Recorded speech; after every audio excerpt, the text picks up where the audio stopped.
Yep. This is my first time doing the budget. So the things that I really added was I added a new line for equipment, because after doing inventory, most of what we have upstairs is broken.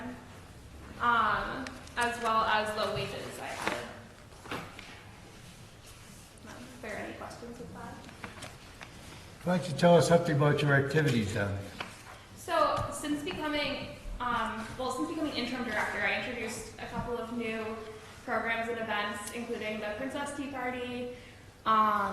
We're going to do a basketball clinic, which is a little bit different because there's going to be multiple weeks rather than just one day clinics. And then I also added the scavenger hunt around Clinton, where we did involve different businesses and organizations around town. About how many people do you serve? Cumulatively, all sorts of people around the community, different ages. I know our summer program, we have 100 kids a week, and they're all different each week. So 700, roughly. And for like adult recreation? For adult recreation, in the past we haven't had a ton of adult recreation, so that's something I'm hoping to bring. Yeah, the commission as well has been talking about incorporating more adult programming, and that's something I'd definitely like to start bringing more of to the community. Do you provide bilingual recreation programs? We don't at this time, but that's definitely something that I'd like to have. Okay, thank you. Anything else? I have a question. The equipment that you want to, broken recreation equipment, what sort of equipment are we talking?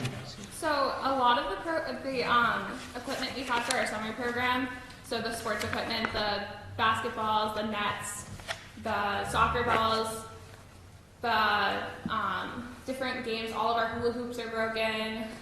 The nets are probably the biggest expense. Okay, all right, so that sort of equipment. That's all I wanted. Thank you. So the basketball courts, where are they? What basketball courts are you talking The about? basketball courts, we use Savage Field. The what? Savage Field? That's it, those two? That's, there's also basketball courts at Sullivan Memorial Park. Okay. And Vale Street? Yes. And up at the Acre? Yes. Philbin Park, there's next. Yep. Yeah. Okay. There are basketball courts, 2 full courts behind the middle school that I live in the area, underutilized. That's definitely something that I'd love to utilize, but that's through the schools. We don't maintain or manage those facilities. It's Clinton Public Schools, Clinton Recreation, everybody's in Clinton. Yeah. So if they're underutilized and you need recreation space, That's a great idea. make a deal. Yeah, definitely. Thank you. And the one down on Vale Street, there's lights down there, right? Yes. And those lights all, at night till all night, you can play 8 o'clock, 10 o'clock? They shouldn't be on all night. So. They're only on when they're turned on. So that somebody goes down and turns them Oh, they off? turn off, right? I guess that's the Yeah. question. Is there a time? The Well, if easy there's a program part. going on, if somebody will turn them Yes. on, and somebody will be responsible for turning them off. Okay, But it's just not open. Yeah. And getting a new lock on those boxes is something that I've spoken to the facilities department about recently. So hopefully that'll cut down on our power usage. okay. So those do have a timer that can be set. Yeah. And one of the issues is anytime there's a game on there, on a Friday night, those lights are off on the court. Yeah. So I think anytime if the park is open, the light should be on. Yeah. It's just become an issue of them being turned on later and then just being left on. So there should be an override on that timer that, if they can't be turned on, say at 10 o'clock if they go off, Yeah, I they agree. shouldn't be able to be turned back on. Okay, yeah, definitely. How long have you been the director? March 9th. Of this year? This year, It's yeah. counting, right? Almost a whole month. Almost. I've been interim director since October. Oh, okay. Can I ask about the capital projects? There's a lot of TBDs here. Are we going to do those this year, or are we going to I see the 25 for the water main valve, which has been a problem for a while. So the water, oh, I'm sorry. Go ahead. Just curious, like, when the D is gonna happen on these, if we're gonna D in this year, or? So the water main valve, the quote that the facilities director got is out of date, or outdated Okay. now. So I believe he's getting 3 more quotes. Oh, so the 25 is just older, okay. And then for the TBDs on the field house, we'd like to get an assessment just to make that, because it's, right now it's unutilized, and Yeah. I'd really like to see that being used Yeah. again, as well as for the concession stand.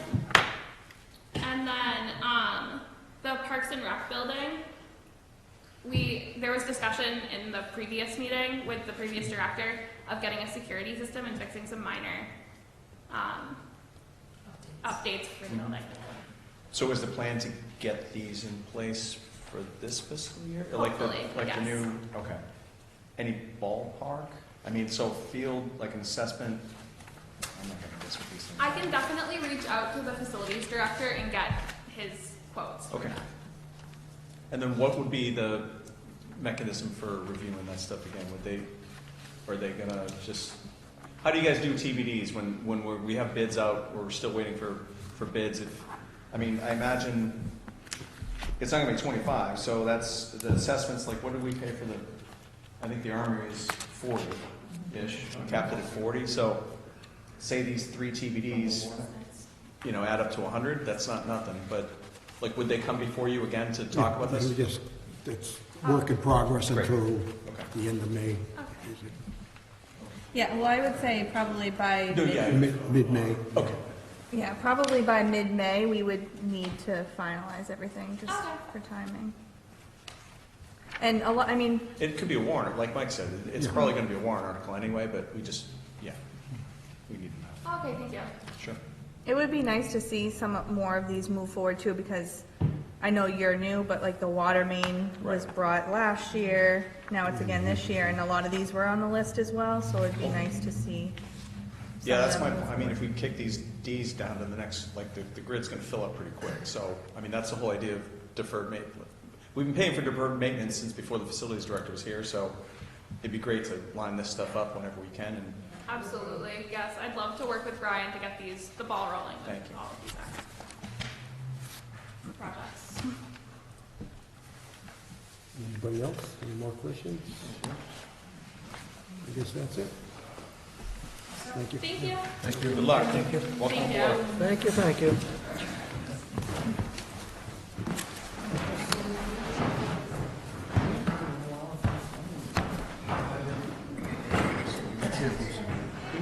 See you, Bruce. She's tough to hear once in a while, isn't she? Yeah. Where was Kyle? That's a Mike's. Like Franklin County. So are those on there? Stay here, show them back in our heads. You said it, yeah. Hard, Green lights at yeah, the workout. yeah. Oh, right at the top What of is School she Street. talking about a playground? I thought they wanted, Did I misread it? yeah, playground equipment, an adult swing. It would be hard, 'cause it's like, I'm know. almost That's what I was positive thinking. that we put money in that account, money in their budget for that water main valve last year. That's what I was thinking. Almost, I know they talked about the swing last year, like no, I putting think it a was, swing where it in was only between a couple 25 for trees him. or They something. just they rolled it in because, If they could fix up Fuller Field, that'd be nice, like the bathrooms. You know, we had football there every weekend in the fall, and you can't even go to the bathroom. so we, And then the concession stand, like it could, it could be something. yeah, that's exactly right. That's exactly right. What was that, you tackle football? Yeah, they have flag and tackle. They get big crowds. Or a lot of Yeah, cars. yeah, no, it's definitely popular. Fuller Field Commission is trying to get rid of them. Rid of one. That's one of the reasons. Why do you think they took down the bleachers? Because they didn't want any football. All they wanted down there was baseball. Yeah, they don't play much baseball. It's almost like symbolic. The oldest baseball park. Joint I know. meetings, yeah, that like, It's not game. They're Well, over, Can I really that's why we join? got rid of- they're over there. The what? That's why we got rid of them when I was on the board. Me and Billy Conley got rid of them. Got rid of the stands or the? Full field commission. Oh, they don't have it? Well, they have a commission. No, they're gone. There's no full field commission? Parks and Rec and full field. Oh. Now you'll start to see improvements. I think I've said it before, but I think the articles are gonna be what needs to be discussed, but nobody has, There aren't any on they're the, not ready yet. They were requested. This is last year's budget. We haven't talked. Okay, well, what are we doing now? Anything more for us? Yeah. What, I'm gonna step, what's being requested? The other departments? Warrant like articles. warrant articles. No, just that we'll give you an updated spreadsheet of kind of where the numbers are, just revising some of the revenues and some of the offset expenses. And then at that point, kind of deciding on some of the big departments, what we need to do, and knowing some of the other expenses that are outstanding with negotiations and different things. We're just starting to get in some warrant articles right now. Haven't gotten a flood of issues as of right at this point, so we'll see what the cost of that is, and then it kind of fits into the whole picture. So whenever your next meeting is, I can give you any updated information that we have, and then it's just really kind of going to work to kind of put together a draft document, and whatever we get you, we'll get copies to the select.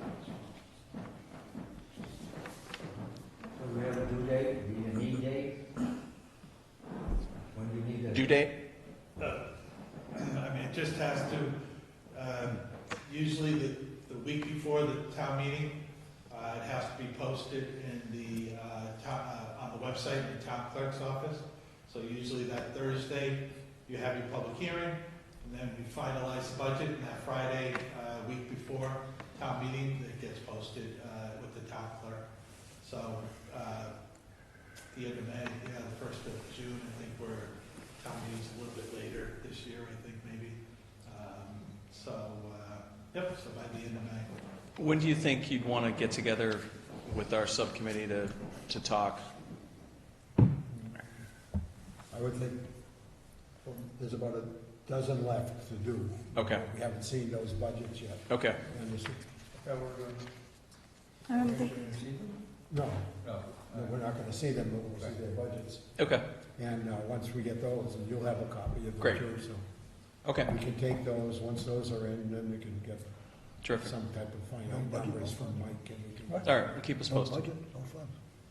That's right. shouldn't So how do we know what the other budgets are gonna be, done? take- So we can, do you have those, but like the budgets that aren't doing presentations, do we have the numbers on them? We have most, yeah, I'll go back and see if there are any outstanding, but we have most. If we're missing any, we need those in. Yeah, we should get those in as soon as possible. Just email those out to us if you want, and we can Okay. go through the next meeting. It feels like maybe in 2 weeks or so. I would think so, yeah. Okay. There'll be plenty of time, I think. So we perhaps talk about two things. And Of course. one is the fire chief's request for deputy fire chief. Is there any consensus, straw vote as to whether that's going to be approved or not approved?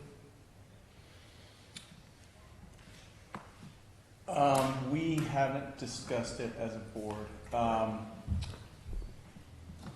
so I can't say yes or no. Not asking for a commitment, but is there sort of a drift? We try not to drift too much in open session, but no, I'll.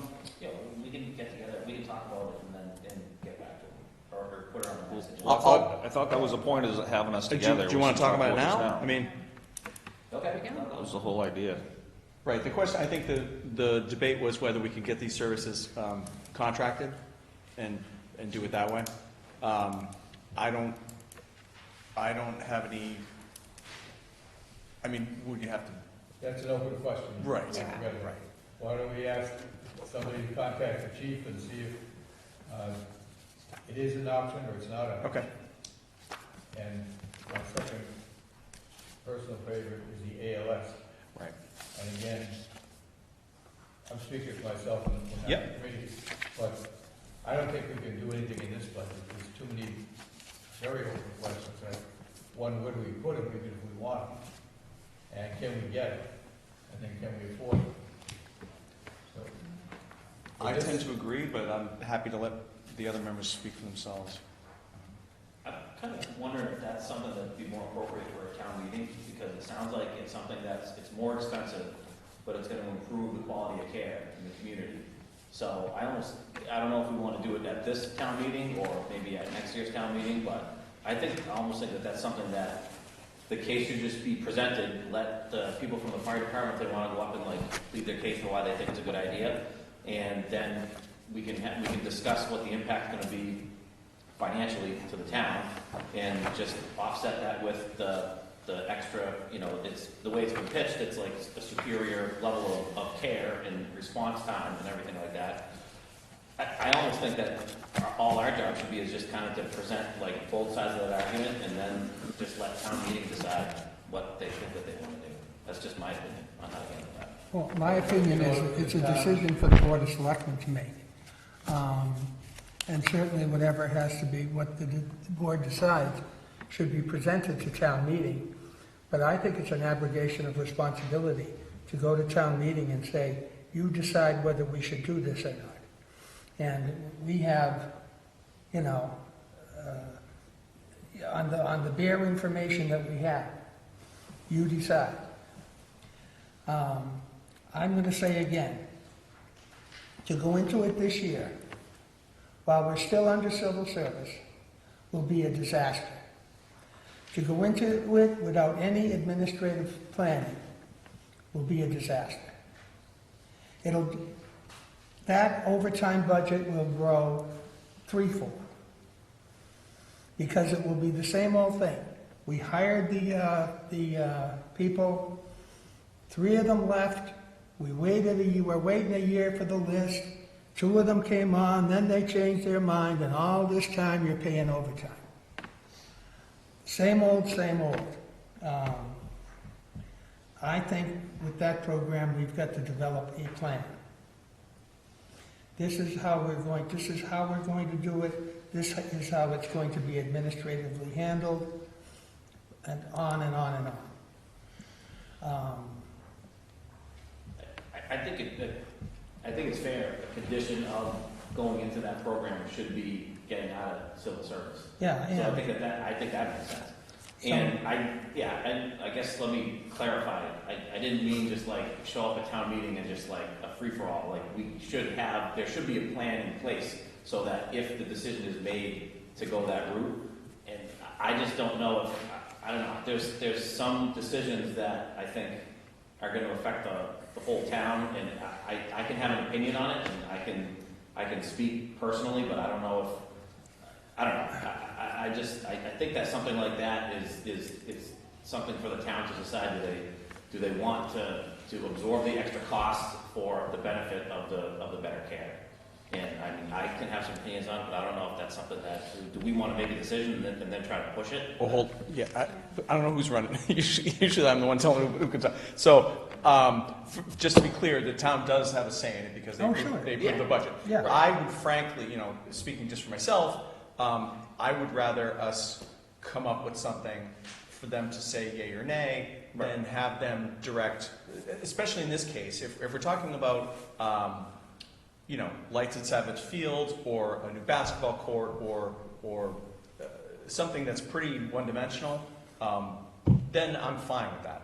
This is something where there's property needs, there's overtime, there's civil service. It's just a lot, and especially with contracts up this year, we're meeting. I think hopefully tonight we're going to put the ribbon on our package for the negotiations with the unions, and so that's going to play into it. But I tend to agree with Mr. McGrail that it's just too many moving pieces right now to just, unless we want to give them what they're looking for, and then with the understanding that it might not happen. But that's my thought. I don't think we have the information to make an informed decision. Right. And I understand that there's a subcommittee that had worked on this prior. Again, speaking for myself, I'd like to see somebody from the hospital join that committee, because I think what happens to the hospital will be a big part of that.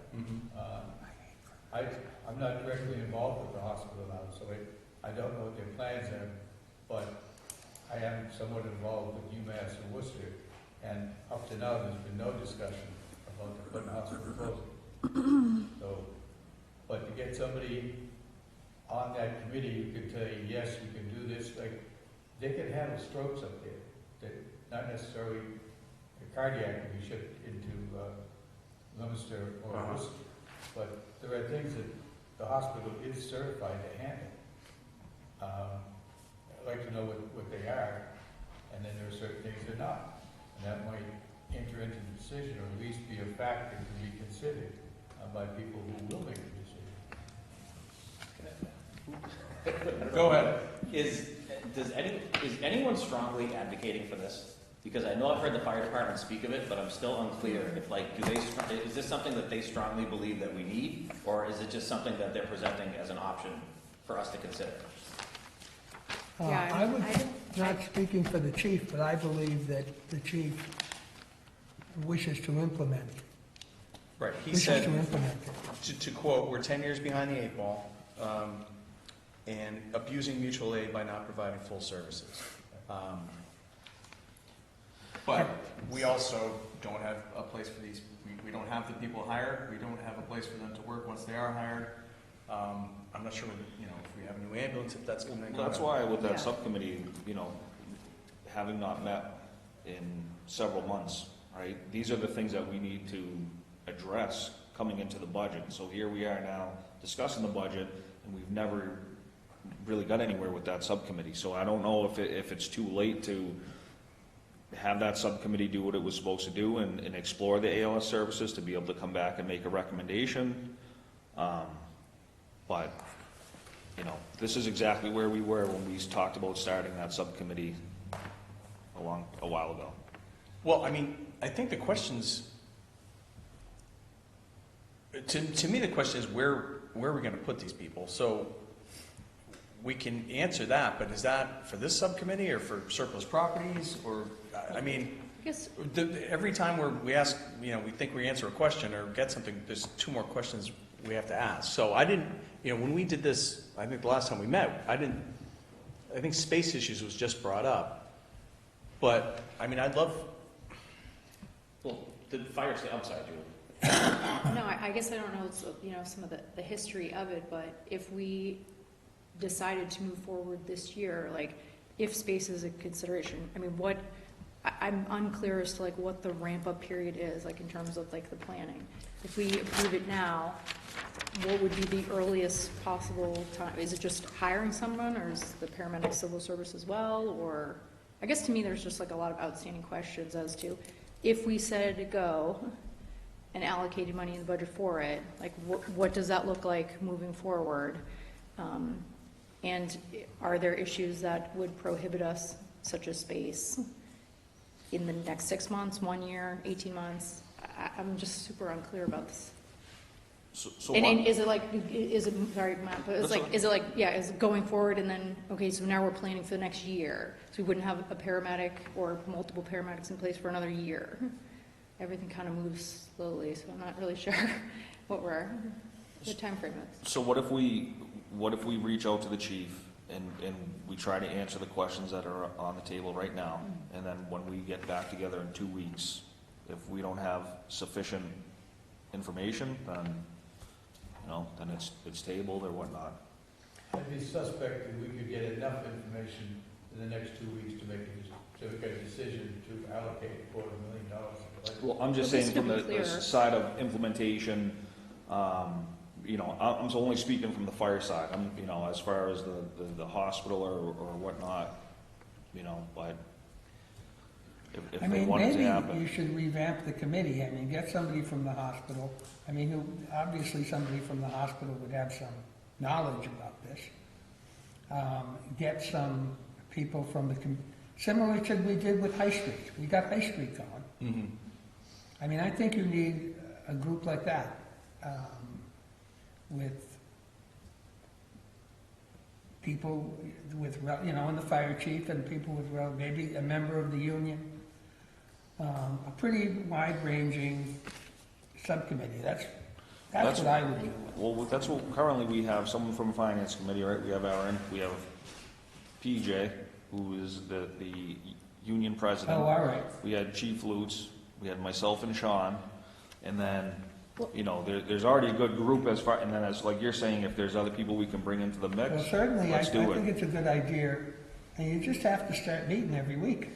And to be That's fair, the in my thing. opinion, I think the fire needs to be driving more of this than they have been.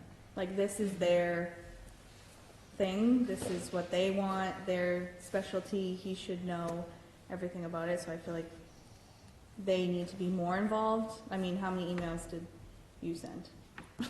So, there's a lot of balls in their court, I guess, is what I'm trying to say, so.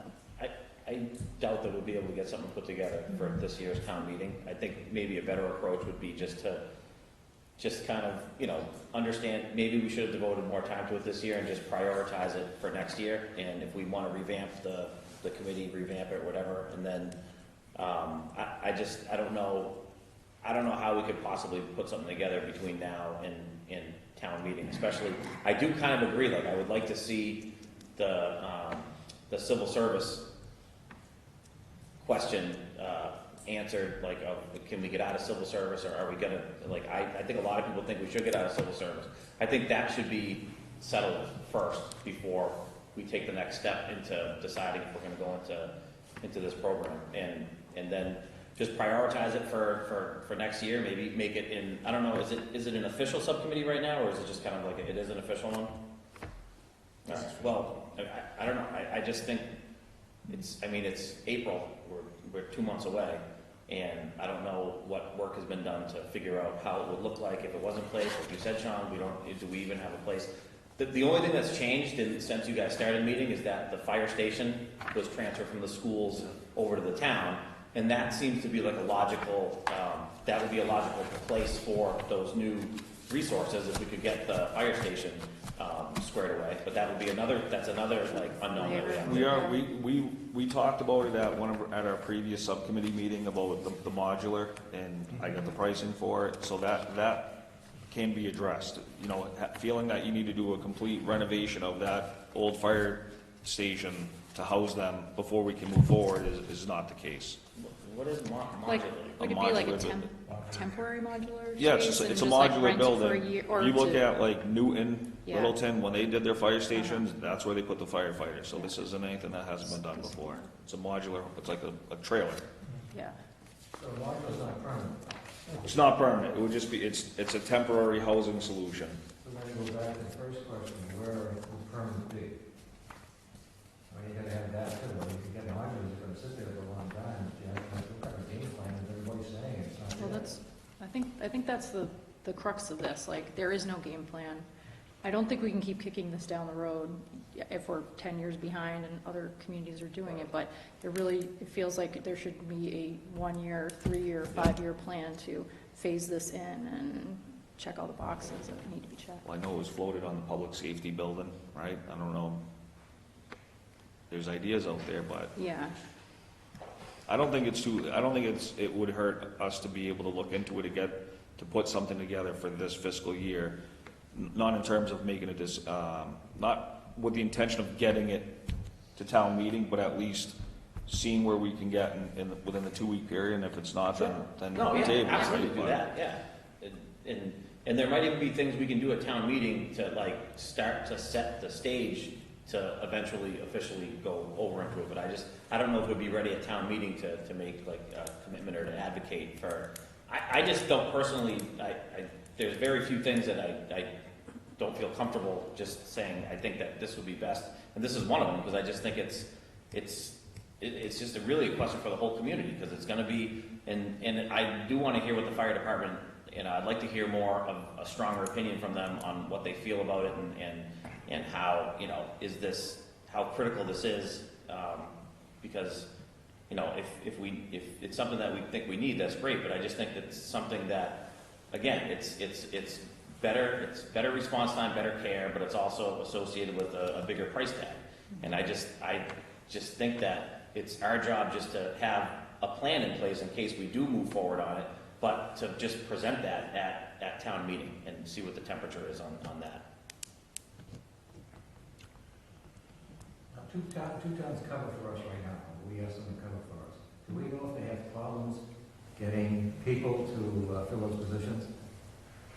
And I thought there was some kind of discussion, we might have some problems getting people to fill I those. think they're on, I don't think they're on civil service. We think it's so civil service was not there, that'd be a plus. It'd be a plus, my opinion. And because But you're are there 30, people out there that want to do this? you got 3 years to get a qualified person, trained and certified. Then there's no guarantee they'll stay there either. Yeah, exactly. And I'm not trying to be negative, just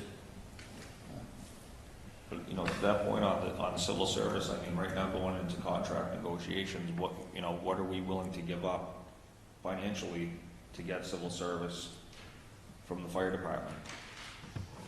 do we feel that would kill the project if we can't get rid of our civil service? It makes it a lot more difficult to sustain. It just takes, like Mike was saying, it's just the same problems that they have now. It's just going to be spread out over a different department. With much higher salaries. Right. So I don't even know why do we even think we should have to give up that much to get them to get out of civil service? Because I'm not even sure that they're totally. I think there's some people at the fire station that don't want to be in civil service because they see the issues that it causes with the difficulty to get staff. Well, yeah, why don't we handle negotiation in executive session tonight? We're doing some prep for that tonight, so let's just, let's sort it out then, if that's okay with you guys. Sure.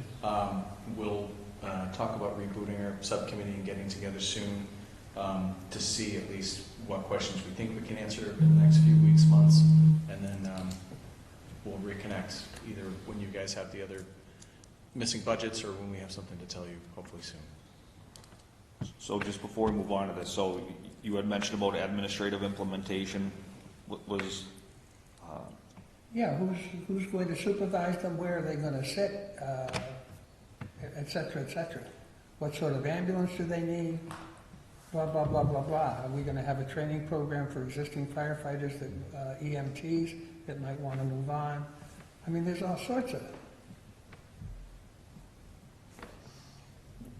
Why don't we invite Chief Loops to our next selectmen's meeting and just talk to him about this? Because if this is, I mean, I know that I wasn't able to be at his budget presentation, but I'd like to ask him a couple questions just to get an idea, like, is this, from your notes, it sounds like he's all in. He thinks it's something we should have done 10 years ago. Well, yes and no. I mean, he understands the challenges too.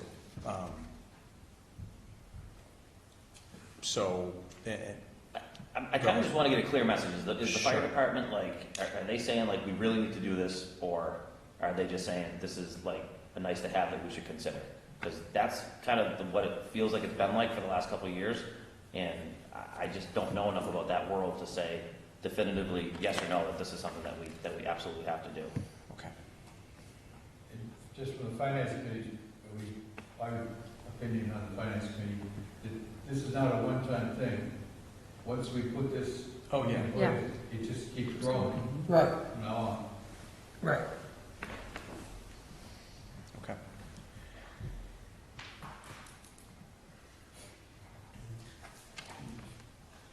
What else can we do for you? 2 weeks from now? Yeah, What's that? we're talking, we're supposed to talk about our next meeting date tonight because I think there's some conflicts, but unless you want to talk about it now. Yeah, we talk about it. Sure. I know. I have just a vacation. He has a conflict. Yeah, I have a vacation on that for the next, when the next selectmen's meeting would normally be. So, I do as well. That's very nice. breaking news. What are you doing? Right. Well, That would be. and that would put us either back to back with this week or back to back with our meeting on the 4th. So either is fine with me. So that's the 13th or the 27th, assuming we don't want to skip 3 weeks. Yeah. Are we okay? I can't make it the 13th. Huh? What about the so the 27th? other option is the The 27th? 20th and 27th I can make. Does that work? These are Wednesdays, correct? Yes.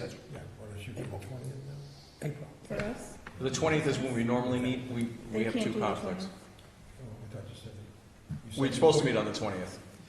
We're supposed to meet on the 20th. We have two members with conflicts that night. So, so it's either the 13th or the 27th if you want to keep on Wednesdays. The 27th puts our back to the wall as far as timing is concerned. It doesn't have to be on a Wednesday. We could. Well, is this all of us getting back together, or Yeah, is this just us. subcommittee? If it's a subcommittee, that's a lot more flexibility. Right now, we're Why- talking a joint meeting. Why are we all getting back together again? Finish off the budget. I thought subcommittee would do that. No, I mean, we haven't talked or seen any budgets from a dozen places. What are the like? It'll be a How much? What are we talking here? What's the biggest one? Economic development? Veterans, Yeah, I mean, I would guess that those we can handle separately, and then let the subcommittee hammer out any. Usually, veterans he cuts his budget every year. Yes, veterans is usually pretty cut and dry. Yeah, I mean, most of it's salary. yeah. So that's stuff that's beyond our control, or you know, it's Yeah. not a lot of leeway. So if I can speak for the board, I don't think we need another 10 of us to get together to talk about the veterans budget. As long as we get both things, and you guys can, if you want to hammer it out, we'll talk about things on our end, and then we can do subcommittee, and that just makes it easier for everybody. You know, I'm happy to meet with all you guys, but that might make it easier getting Sure. that together. We'll have to handle our 20th on our own then. Okay. When are we meeting again? Right, so we could meet without them. and Yeah, say, right. just Yeah. I think if we're bash talking over the veterans budget. and treasurers. And then the things like that. subcommittee would be prepared Yeah. based on, So when do we meet again with the rest of the week? Yeah, you guys can sort that out. All right, so independently, Do that. then we'll meet on the, the 20th? 20th. The who? The 20th. What, us? Yeah. Finance committee. And you may or may not be meeting on the 20th, right? I'm guessing we're not, but Okay, so I'm just thinking the logistics of the room. you take our chairs anyway. What does it matter? Yes. I thought we get the big kids table. I Is this a bought card these chairs.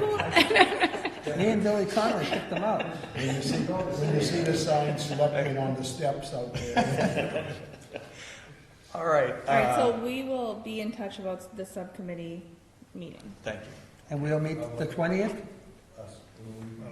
We'll have to figure out if we can all make it. We'll meet the 20th. On a known, Listen. So sometime Where you before the going? 20th, we can I have was a like, final sort of first pass at the budget. Okay. Oh, they're not even teachers. You might not allow. That's like school What is it? vacation, isn't it? School vacation. They're not even teachers. we don't make I don't enough even, money to go on vacation. when a teacher starts complaining about vacation, I don't even pay attention. All right. Thank you again for your time. I'm going to call Okay. 5-minute recess so we can switch seats. Sure. Yeah, they warmed them up. Oh, you got more time than that. All right, so I don't have to call to order this meeting. The Finance Committee called it to order. We're back from recess. The next order of business on this agenda for, if you're just tuning in, Wednesday, April 6, 2022, Board of Selectmen meeting is public comment. Is there any public comment? Seeing none, we'll move on to review of minutes. We have minutes for review and approval for March 2nd, 2022, March 2nd, 22 executive session, collective bargaining prep, March 2nd, 2022 executive session, school non-union negotiations, and March 10th, 2022 joint budget meeting and finance committee. What's the pleasure of the board? Mr. Chair, I make a motion that the minutes just described to be approved. Second. Motion made and second. Any discussion? Hearing none, all's in favor? Aye. Opposed? 4-0. We have received an application for a common victual license from Ronald and Vanessa De Silva, doing business as Cafe de Minas, which one? Thank you. To operate a bakery and restaurant. Oh, we've been waiting for this one. At 282 High Street in Clinton. Please, welcome. It looks great. I know, exciting. Can you just state your name and address for the record? Vanessa Da Silva. And business address or home address? Yeah, that's fine. 282 High Street, Great. Clinton. Why don't you tell us what we're trying to do here?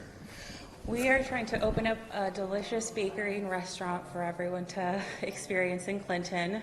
I know that there's a couple other Brazilian bakeries that are up and coming, but we're excited. We want people to come and enjoy food, just to have a variety. There's a lot of diversity in Clinton, so that's what we're aiming for. Fantastic. This is a public hearing, so I'm going to ask for anyone in support of the petition. My neighbors. They're awesome and the food is great. All right. Anyone in opposition to the petition? Seeing none, I'll close that portion of the public hearing and open up to questions from the board. Anything? What's the pleasure? I mean, I'll make a motion that we approve the license for Ronald and Vanessa Da Silva. I'll second that. Motion made and second. Any discussion? Hearing none, all's in favor? Aye. Opposed? 4-0. Best of luck. Any idea when you're opening, or? Yeah, soon. Good. We're looking forward to it. Yeah, thank you so much. All right. Good luck. Great, thank you.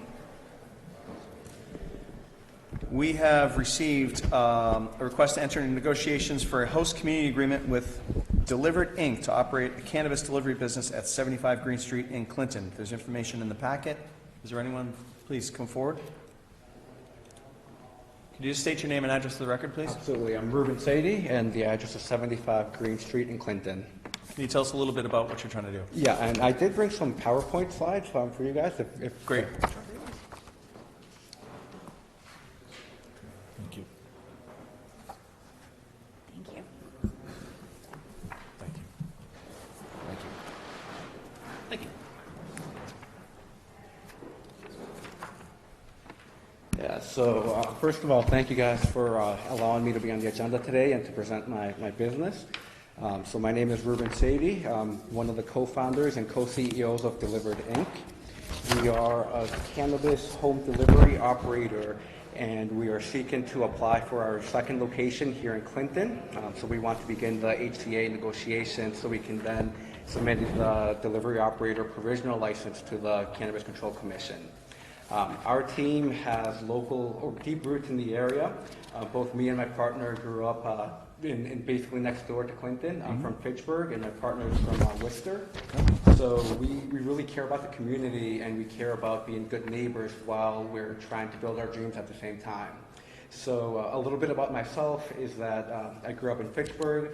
I went to Fitchburg High School. I've been involved with the soccer community since I was about 11, both from a volunteer perspective and from a referee perspective. I've actually been very involved with the Neshoba Valley Youth Soccer League. I started refereeing with them, and then in high school I became a referee director for Fitchburg. Then I became a referee director for Leominster, and eventually I became the director for the entire league. So I did this throughout college, and then once I graduated and started focusing more on my startup, I put that aside, or I stepped aside a bit just to have some more time for this. And since then, I've been working as a paralegal in an immigration law firm. So I recently retired from that as well, resigned from that as well to focus on this. My partner Jackson, he actually is an attorney. He's licensed and barred in the state of Massachusetts. He graduated from BU Law, and prior to going to BU Law, he actually founded a bar in Worcester that's still operating today. It's called El Rincon. He sold the bar in order to fund his law school experience. And from there, he went to work for some of the biggest law firms in the country, such as Latham and Watkins. So we teamed up to create this, to create Delivered Inc. We have a shared passion for cannabis and a shared passion for business. So we are hoping to begin licensed in our second location. So I did include a little bit of background for the delivery operator license, just in case you're not aware of it. I understand it's a fairly new license. So per the CCC, it is an entity licensed to purchase wholesale cannabis and cannabis products. We are allowed to store them in our warehouse, and then we are allowed to deliver them directly to the consumer. One important distinction is that we are not allowed to operate a storefront. So consumers will never be at our facility. We are strictly delivery only. We will only be delivering to people who are over 21 years of age, either in Clinton or in the surrounding communities, as long as the communities haven't opted out of retail cannabis. We will be verifying their age through photo IDs and making sure that we're always in compliance, such as not delivering to schools, college dormitories, any type of federal housing, or any type of subsidized housing. So moving on, our business model is fairly simple. Consumers are going to navigate to our website, which is deliveredinc.co. They'll browse our products, place their orders, and then from there our dispatch team will receive the orders, prepare them for delivery, and batch them out in like batch orders for our drivers to deliver all at once. So our team of drivers will be in charge of verifying that the consumer is 21 years of age or older. They'll be verifying IDs, and all of the deliveries will be happening on video camera, on body cameras, and we're going to store the footage for at least 90 days in case there's ever any type of questions or doubts. And at least one driver will always remain in the vehicle to ensure that nothing happens to that. In case there's any type of robbery or anything like that, we'll have someone there who can hopefully prevent it. So because we are a cannabis business, we must follow very strict regulations, both from the state and the city and the town level, and we plan to do everything in our power to stay compliant, such as never allowing consumers on site, and ensuring that the facility as well as our vehicles are equipped with state-of-the-art security equipment to prevent any type of theft, and to ensure that anything that does happen, we can have footage of it and whatnot. Vehicles will be equipped with 2 cameras in addition to the body cameras that the driver and passenger will have. There's going to be a locked safe product box where all the product is going to be stored until it's being delivered, and we're going to have a separate cash box in the vehicle as well. Although we will be encouraging consumers to pay in advance with a debit card as much as possible. As stated, we are hoping to have the warehouse at 75 Green Street. We're going to be located in the basement level. It's going to be about 1,300 square feet. And from our research, the property is properly zoned as industrial for cannabis use in the town of Clinton. Only authorized personnel will be allowed inside the facilities. It will be only employees, owners, management, and contractors that will ever be allowed there. The vehicles will be stored on site, but there's plenty of parking to make sure that will never be any type of issue. And vehicles will never have any type of external marking to show that it's associated with any type of cannabis business. And I did include a little mock-up of what the car will look like. So I'm very discreet from the outside, and the inside will be equipped with all the security equipment to make sure it's properly compliant. So how does this impact Clinton? And I may be a bit biased to say this, but I don't see many negative impacts happening because of our business operating here. In fact, I really only see positive things coming, such as expanding the tax revenue that you're able to collect. We're going to be bringing in at least 10 to 20 new jobs within the first year, and we hope to hire as many local residents as possible, but we do also want to bring employees from other communities just to help other businesses in the area have an increased flow of consumers and more potential consumers. And we are more than willing to pay any type of host community fee in case that there are any negative impacts to make sure that we are being good neighbors. So that's all I have for the presentation. Are there any questions? Why Clinton? Why Clinton? Yeah. Because of our connections to the Worcester County, we would love to have one of our locations be located somewhere within the community. And Clinton seems like a very promising and friendly community to be a part of. And I actually, back when I was still in high school, my very first job was in Clinton.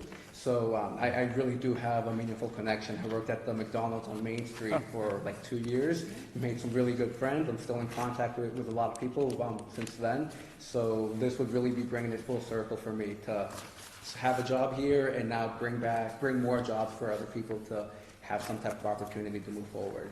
Great. Mr. Chair? Please.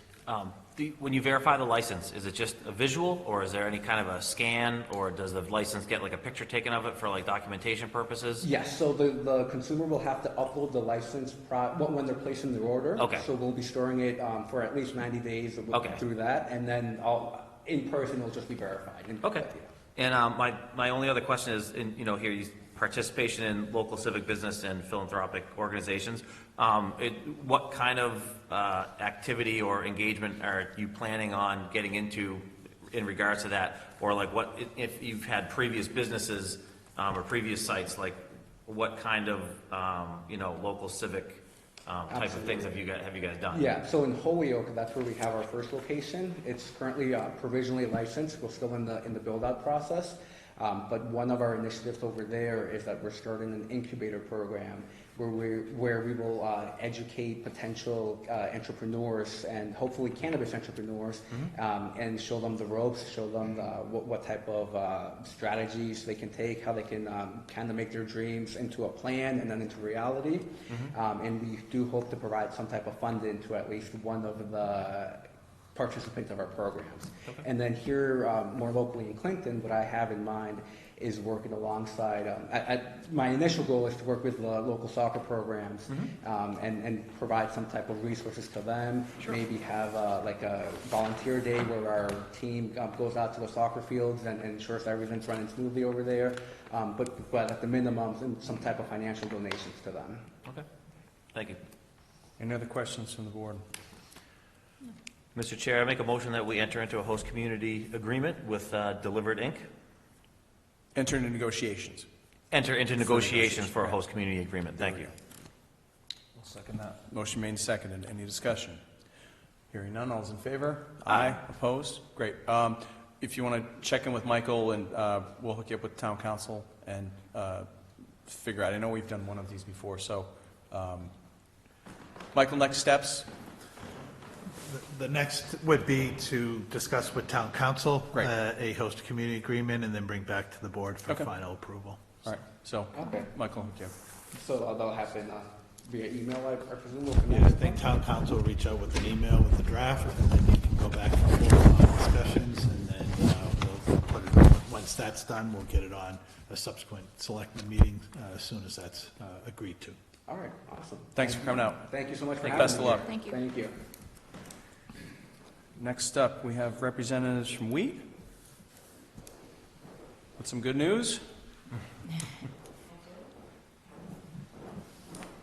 Just Good evening. state your name and address for the record, please. Jody Bridell, 280 High Street, Clinton, Mass.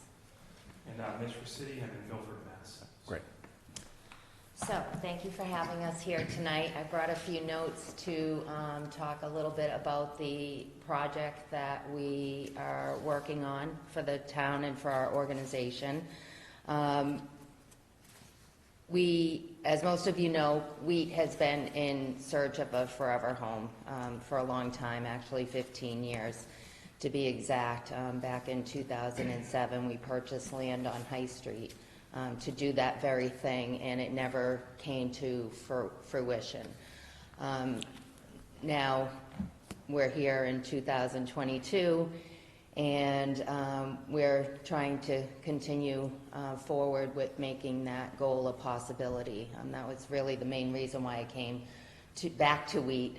One of the main goals was to get a forever home within the town and secure that for the organization. Tonight, we're happy to report that we're closer on that front. Great. The last few years, we've been searching for homes in various locations. We secured funding to actually put down on the development of a location or reconstruction of an existing site.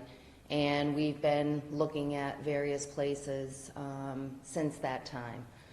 In August of 2021, we were approached by a consortium, a regional consortium in North Central Mass, to talk about affordable housing and the lack thereof in Central Mass. And we convened here at the town hall and with Mike and Phil Duffy, Chief Coyne, Sergeant Frisch was involved, the Executive Director of Central Mass Housing Alliance, and the President of the Community Foundation of North Central Mass, and we all kind of talked through, I think Deb was there from the Senior Center as well, and Danielle Fahey from the Clinton Housing Authority. And basically the consensus was that there aren't very many affordable housing options within the town, and especially for emergency circumstances. We have not had that opportunity to place people in places like the Clinton Motor Inn, for example, where we'd have a little bit of time to then place them in a permanent setting. So we spiraled off, created another local meeting team, and continued with our regional meetings. And through those regional meetings and discussions, we were able to procure that same land that we owned in 2007 again, located on High Street. And I think I should know the address by now, but it's like 227 to 240 or something. 224, 230? Oh, 224 to 240, yes, High Street. And we've been working with banking partners to secure matching funds. So people at home know, it's the vacant lot on, I guess that's the west side of the street? It used to be Mr. Z's Pizza? Yes. Is that right? Okay, so Yes. everybody knows. Yes. So we've also secured funding and contracted with an architect, Gorman, Richardson, Lewis Architects, to be more specific. And they provided us a few drafts of conceptual design and renderings that we're working through. We're currently looking at refining and receiving quotes from a civil engineer as well as a consultant to help us with the program designs of the project.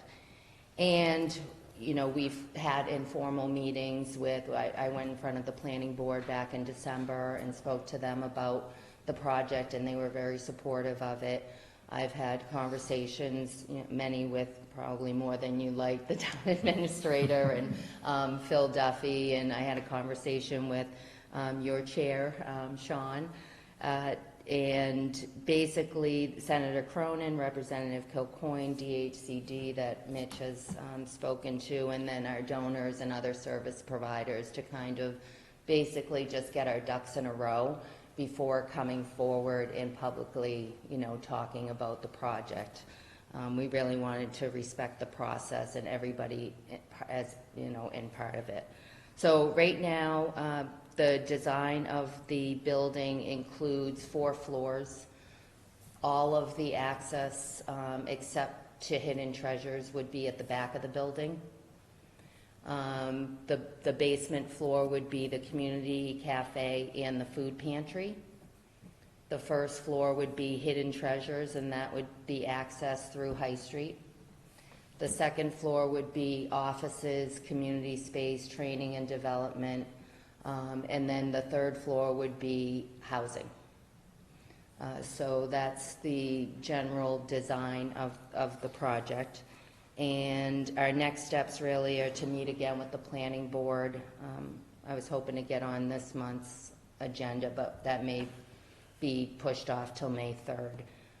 Formalize our civil engineering consulting contracts, and then pass through all of the regulatory boards that we need to for approval, and then, secure the rest of the funding. But we do have an ask into the House Ways and Means Committee for $2.4 million, and we're working on other funding to secure for the project as well.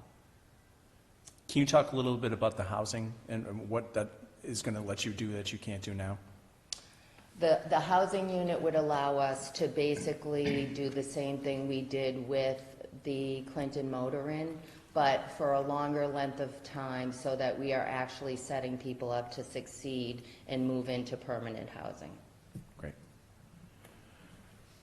Are there any questions? I'll defer to you guys if you have any questions. I know a little bit more about this than you do, but. I just had one question. How many people would be able to be housed on that top floor? You want Sure. So right now, we're looking at and we're working with the state and different partners to assess kind of what type of housing it's going to be, what would be appropriate, what the community needs. The plans right now would be around 8 micro-efficiency apartments. So it would just be 8 units. Each apartment would have a kitchenette and a bathroom, and they would be self-contained. And that's kind of the number that we've been kicking around. Okay. All right. Thank you. I mean, if the past couple of years has taught us anything, is that the need for social services is greater than ever, and I'm really proud that, and thanks mostly to what Wheat's done, that we're a leader in the region for dealing with these things. It's, frankly, it's something a lot of people don't like to talk about or admit it exists, but it does. And I think if we can support an organization like Wheat that has a proven track record of commitment to this community and the region, and a record of success, I think that we have to take those steps whenever possible. Never mind the blessing that we're getting rid of a lot that's been vacant for I don't know how many years and putting in, another important piece to our downtown. So where are you and how can we help, or what do you need from us as far as town meeting? What's the next step?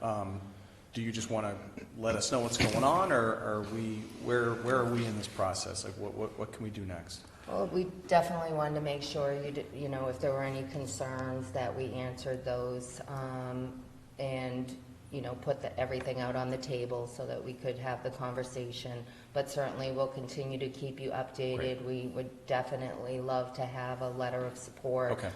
For some of our funding, and we have one piece coming up on April 11th, actually, that would go through Lori Trahan's office. Yep. That we'd like to submit for, and I don't know if you have anything else. I just think to echo Jody's sentiments, I mean, we just wanted to really keep you apprised. I know how social services and some of these projects sometimes have kind of a negative stigma, and we wanted to keep all of the boards and everyone involved as up to date as the project moves along. Just because if they start building on the site, so your constituents going to be calling you asking what's going up and the whole thing. We wanted to bring you all in early to help kind of steward the project with us and get the community on board. No, I won't speak for the board, but I personally appreciate that.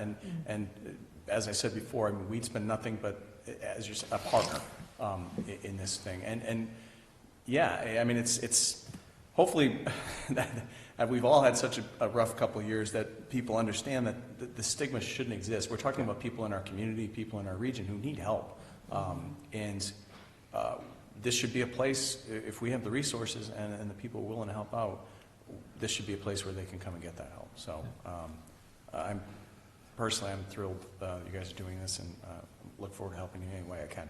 Thank you. Yeah, Mr. Chair, if I could, just to maybe just get a sense on the board and as a town officials and as the town government, how we can project our position to the funding sources that Wheat may be going for. Wheat, I tell you, just from a perspective as a town official, I mean, we'd be lost without them. So in a community that has a vulnerable population that has social service needs, when people show up at our doorstep, we don't have the resources to help them, and we just can send them down to Jody, and they can take care of them. They know the state agencies, they know all the wraparound services, and it's been a godsend to have them to be able to take care of people. And going forward, I think as a nonprofit, they're going to be looking for some public sources of funding. whether that's through the legislature, as Jody indicated they're asking, or through federal earmarks through Congresswoman Trahan's. I think they then reach out to the town and say, hey, what do you think of this? You know, how do the selectmen feel? So just, I think Jody wanted to bring the board up to speed and the community, but also maybe get a sense as when the funding sources reach out to us, what we can say in return, you know, to be able to state your position for you. Well, I know we've done letters of support before, but so is there a blanket? I mean, and we would still do that per request, or is there a blanket way? Like, what would we be approving? I mean, I guess I haven't. Yeah, no, I don't think approving in terms of funding, but I think it's more so in kind of embracing the concept and embracing the project, so that if they go to bat for funding, and WEAT is a private nonprofit, so if they go to bat, they just want to make sure that the town officials and the Board of Selectmen are good with this project. And so do we need to codify that? Like, is a vote appropriate? And what would we be, just if a general vote of support, and then does that tie us to anything if plans change? Or I just want to make sure we're doing this, both sides are covered here. No, I think absolutely. I think it's maybe just a general sense that you're supportive of their road that they're going down, so that if they do, you know, if we do get inquiries on behalf of the selectmen, I can say Jody has updated the board and the community, and they're in support of them going forward with this project. I think that's about all we're looking for. Mr. Chair, why don't we just make a motion to authorize, like, your discretion to write a letter of support for any funding needs or any support needs for That'd be WEAT? great. Yeah. That'd be perfect. Yep. So moved. Second. Motion made and seconded. Any discussion? Hearing none, all is in favor? Aye. Opposed? 4-0. Thanks again. This is great news. Thank you. We look forward to working with you guys to make sure this is done right. Excellent. Please keep in touch. Will I know I do. made a phone call. I'm really sorry. Sorry. Hopefully this makes up for it. Okay. Thank you very much. Thank you very much. Thank you. And so for the Trahan thing, does she need one for that? Yeah, I think that's something they can go forward on their own. Okay. So they may reach back out to us afterwards Yep. and ask our thoughts, but I Okay. think it's something that they can do. Yep. Thank you. Yeah, and while I'm thrilled we have an audience, you guys are not obliged to stay. Yeah. So just so you know. Thank you. We covered all the good stuff. We got the cannabis and the bakery. You guys should get a partnership. Take it easy. Cross promotional. Right, look at this. Yeah. Making friends. Okay, thank you for that, everyone. Moving on, the Old Home Day Committee is still seeking volunteers to assist with Old Home Day events. The committee is working on securing entertainment and vendors and have started receiving reservations from crafters, but welcome new committee members for their ideas and needed help to run programs in September. Do you want to? Yeah. I had suggested we discuss this. I wasn't sure what the status of the committee is, so there is a volunteer group working towards Old Home Day. Is that? Sure. Yeah, I know the co-chairs had come before us in June saying that they were moving on, but that I did kind of go back to the old minutes and understand there are other members, so I guess a status, and then what can we do to maybe support that? Exactly. Thank you. I'll just give a Yeah. quick overview. I did speak with Nicole Martin this week, who has kind of de facto taken over the committee since some of the other members had left. And they are moving forward. So they are looking to continue the event. They are looking to secure their entertainers, the vendors. They're getting some robust responses on crafters for the Saturday event. So they are moving forward, and they're doing what they need to do. Some of the previous members have been very good and helpful on giving them some guidance as to kind of step A, B, and C of what needs to be done and kind of the overall plan.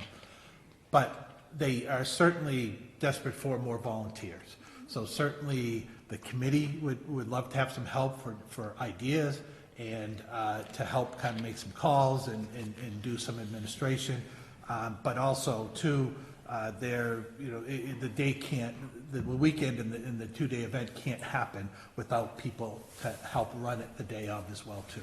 So we certainly are looking for people to come out to kind of some new voices, some new ideas on the committee, but also, and people that even if they just want to work that event. And they do get help from the Excel Club and different groups that volunteer people to help out that weekend, which is great.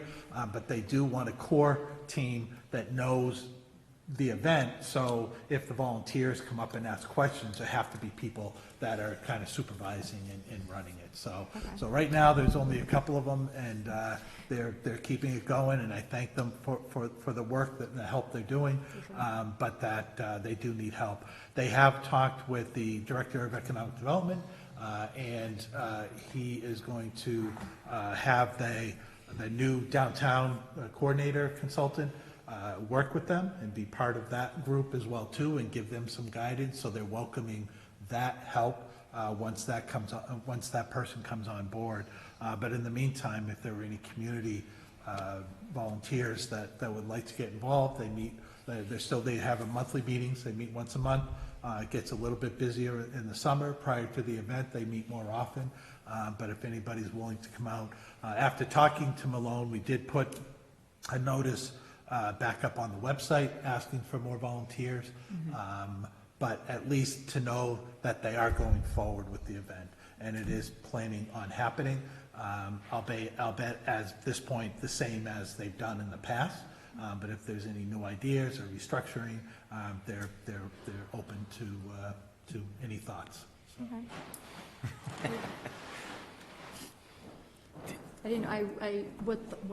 What made me think about it was the letter in the item about the Strand Subcommittee and how we had volunteers express interest in that. So I don't know if there's additional information we could maybe push out.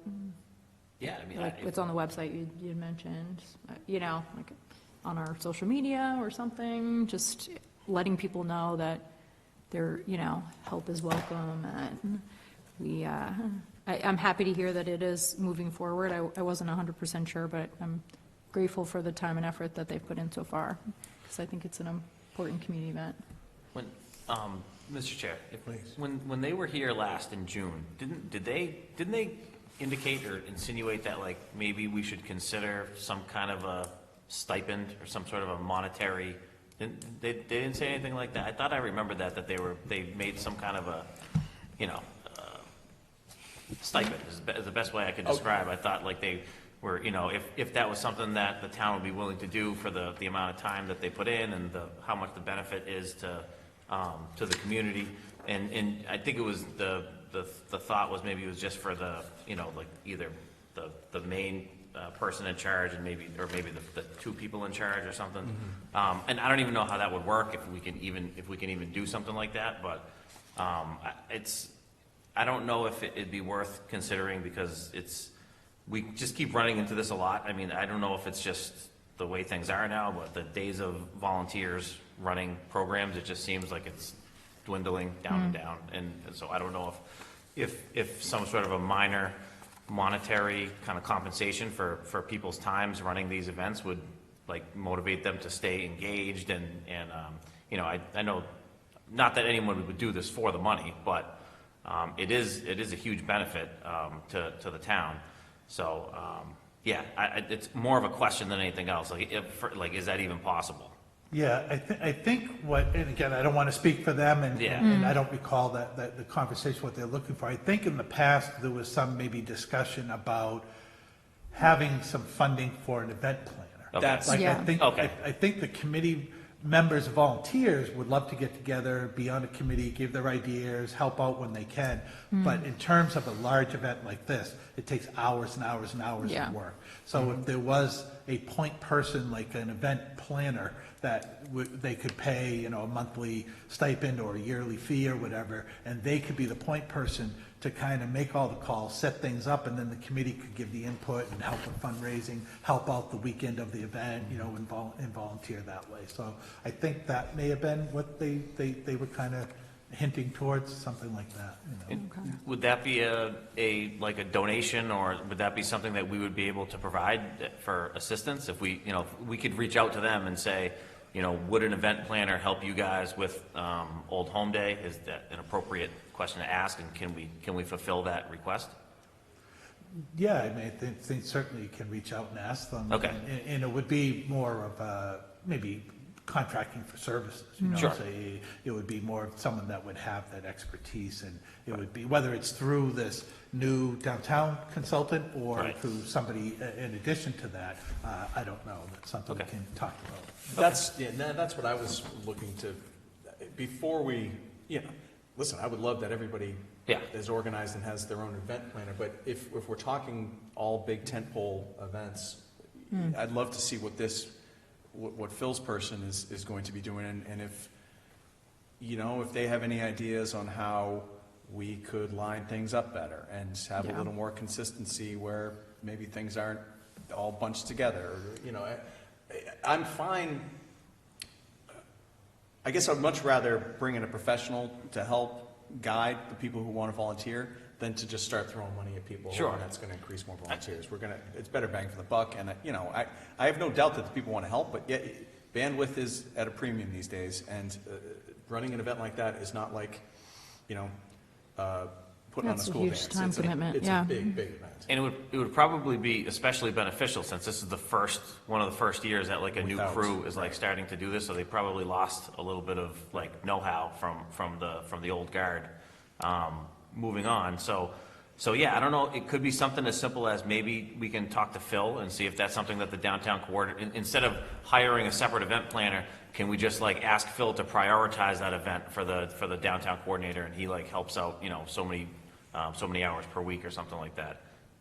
Do we have timing on? Is there Yeah, any I was gonna ask you. update What's on when the, that? I think he was hoping to get proposals by, I want to say the week after next, maybe, so within 2 weeks, I think. So, Okay.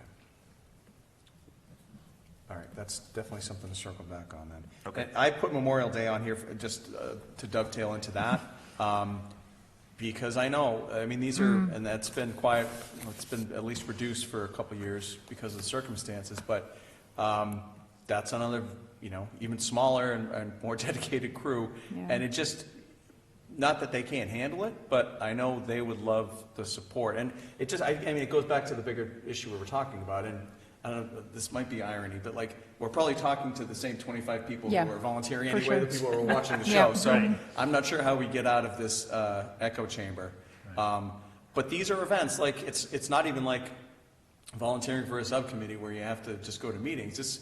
There's a very much a result here that you get to take advantage of. And I think, judging by the crowd last year, a lot of people take advantage of this. It's a very successful event. And then the parade, I think everyone's dying to have it back too. So if there's a veteran in town who wants to, you know, is wondering how they can get involved, I mean, there are ways that you can plug in. And it's, I know it's on us to get through, but, you know, when people don't read the newspaper anymore, you know, people are going away from Facebook. Yep. We're trying to get more people working here. So at a certain point, like, we just, I don't know how we break through and get that next bunch in, but, and it's, depending on where we are, you know, whether it's youth sports or government, it's like, it's a tremendous crew, but it's the same crew people in all these places. So, Sure. I mean, we would love, it's fun, come on out. I just don't, if anybody has any ideas how we can spread the word better, I mean, I've been banging my head against the wall for 5 years. yeah, I can try. I think, Mr. Chair, too, I did speak with the veteran agent this week as well, too, and he, right now, there's just the veteran agent and Michael Chukonsky, who are really heading it up. They met this week to kind of start kicking things off and getting ready for the event, but they had great people who years and years and years kind of did it, and they all had a job, whether it was lining up everyone at the parade route itself, or you know, the veteran liaison groups and stuff. Unfortunately, you know, a lot of them have passed, and that group, that committee has dwindled. So Brendan Bailey and Mike Chukonsky doing a great job right now, but they would again love some people that could kind of help out, give them some new ideas. Big thing is the day of, having somebody that can line up at the parade route so that they have a list, what group goes where, and when people show up, kind of get them all in line. I indicated to Mike this week that I'd be happy to help out until they get someone that they can kind of do that on a permanent basis. But that's a big thing on the day of. And then maybe even reaching out to groups too, maybe getting more participation to get kind of a listing of groups that are out there and who would like to participate and what's appropriate for that day. Right now, everyone, it's just tradition that people march and different groups participate, so they just show. So a lot of times it's not, we don't do a mailing. People just show up because they're used to it, and that's what they do. So it's wonderful, but if you had more volunteers on a committee, you could get even more proactive about that as well too. So again, Brendan and Mike, they'll make it happen and do a great job. But new people, new ideas, new involvement is just going to help to keep this going for the future of the town. And anyone out there, please give the Veterans Office a call, and we'd love to have you. I'll put something up on Facebook for both these and a general thing, but go ahead, Ed. Sorry, stop. Yeah, I think that's a big part of it too. Like I think Mike was alluding to too. It's like it's not just the day of the parade. It's kind of like the months leading up to it, reaching out to different organizations and businesses and trying to see if they'd be interested. And I think that part of it at least has been more difficult as the volunteer group has dropped. So that's kind of another. It's fitting that these are both on here because they share a similar trend in that it's just projects that had a large volunteer group that is now kind of in either dwindling or in some kind of a transition phase. So I think we should probably just take a look at like how we're going about.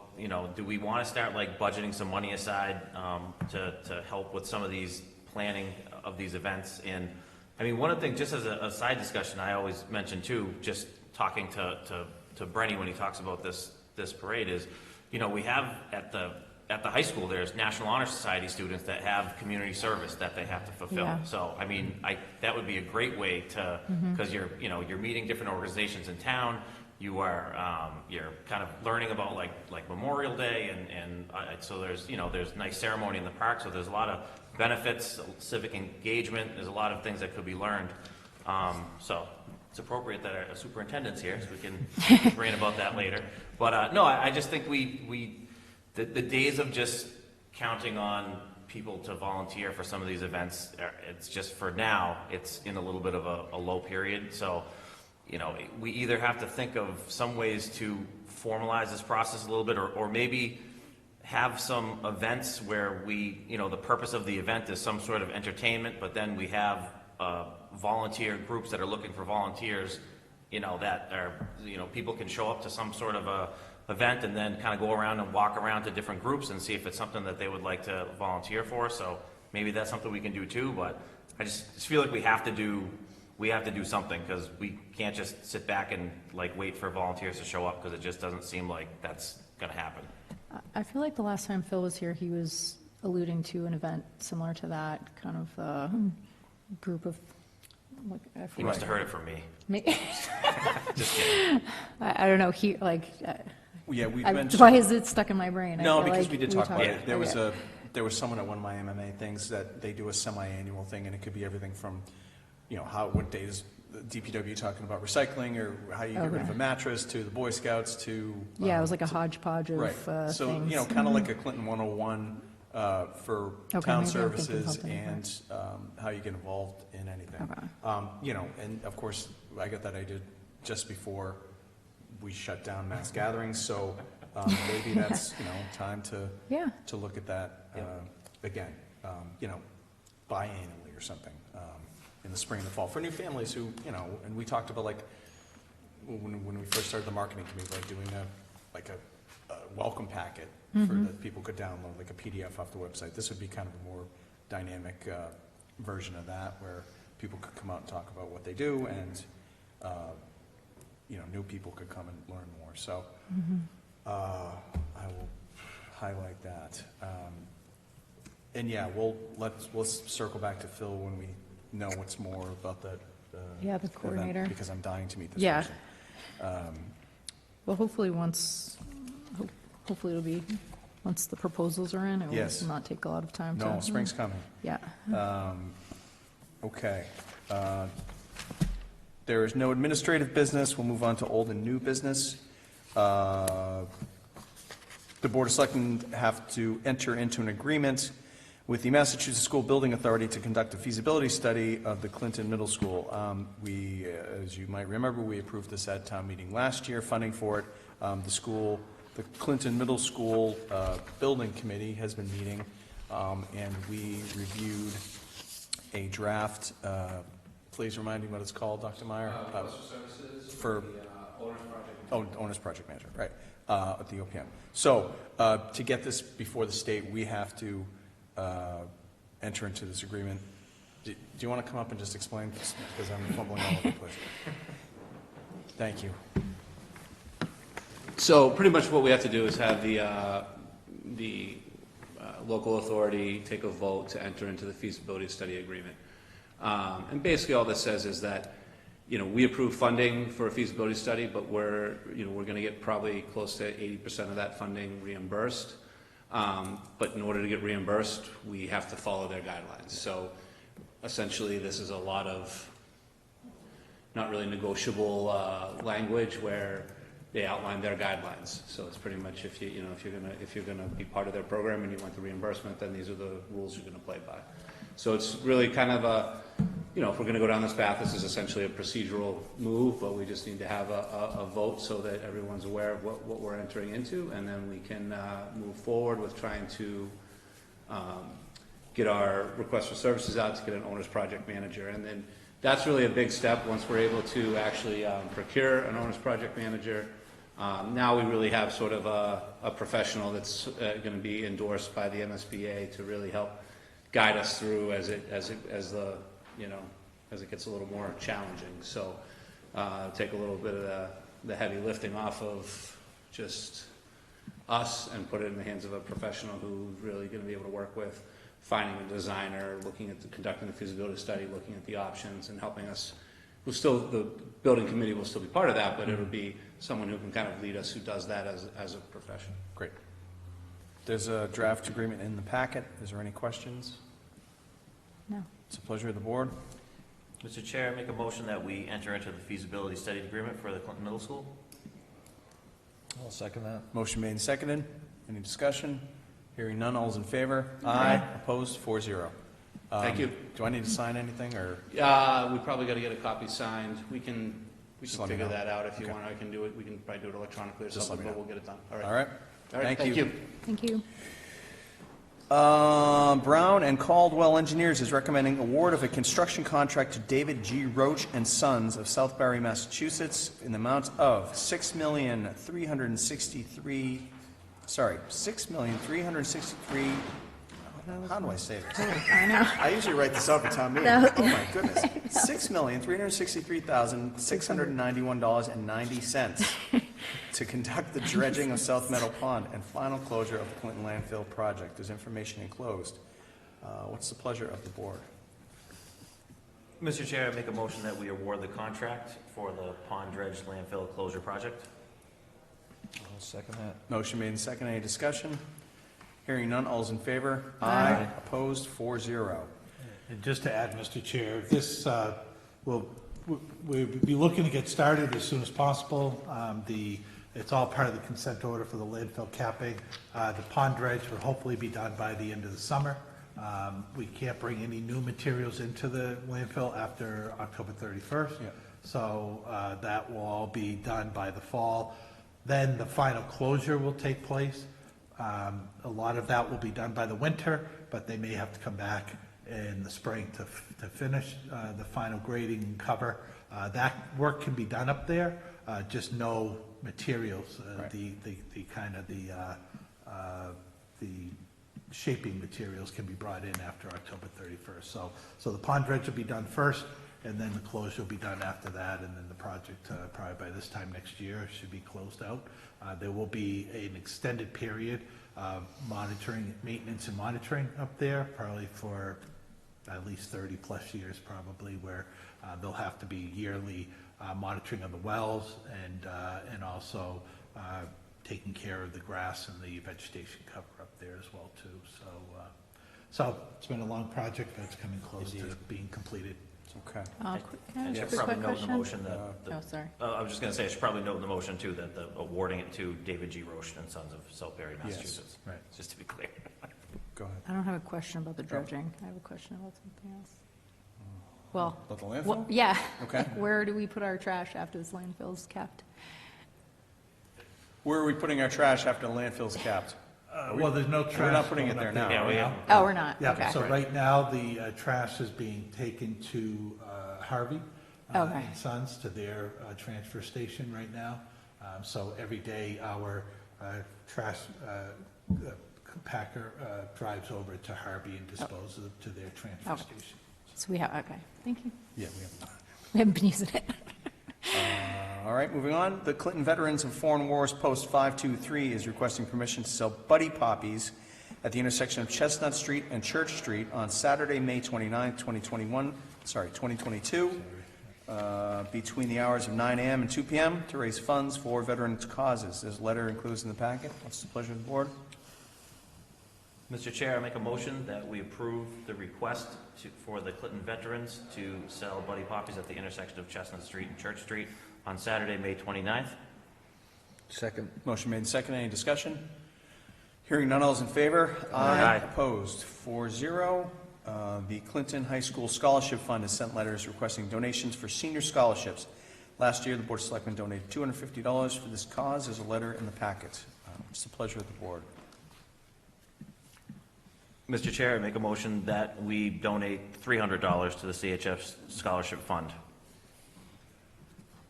Second. Motion made and seconded. Any discussion? Hearing none, all is in favor? Aye. Opposed? 4-0. Touching base on a couple standing items, the Assistant Town Administrator search, Community Paradigm Associates LLC, and the Collins Center for Public Management from UMass, I believe, have submitted proposals to consult on the search project for the Assistant Town Administrator position. Their proposals enclosed.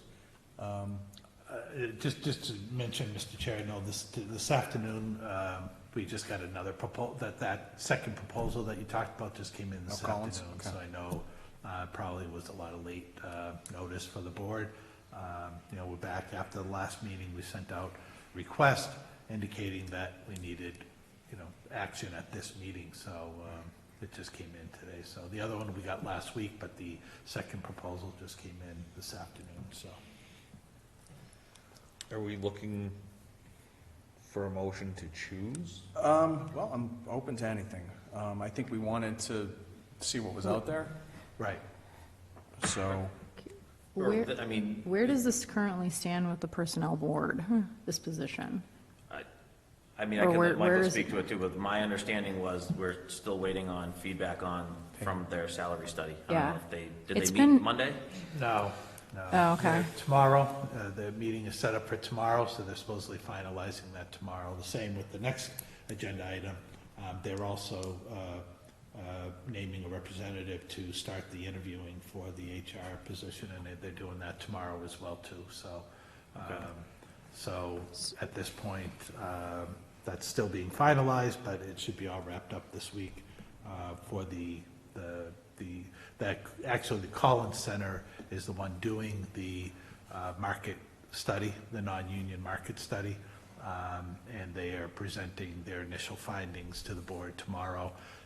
Then the assistant town administrator position wasn't on the original list, but they did ask them to give them feedback on that, so that will be part of their meeting tomorrow to try to wrap that up.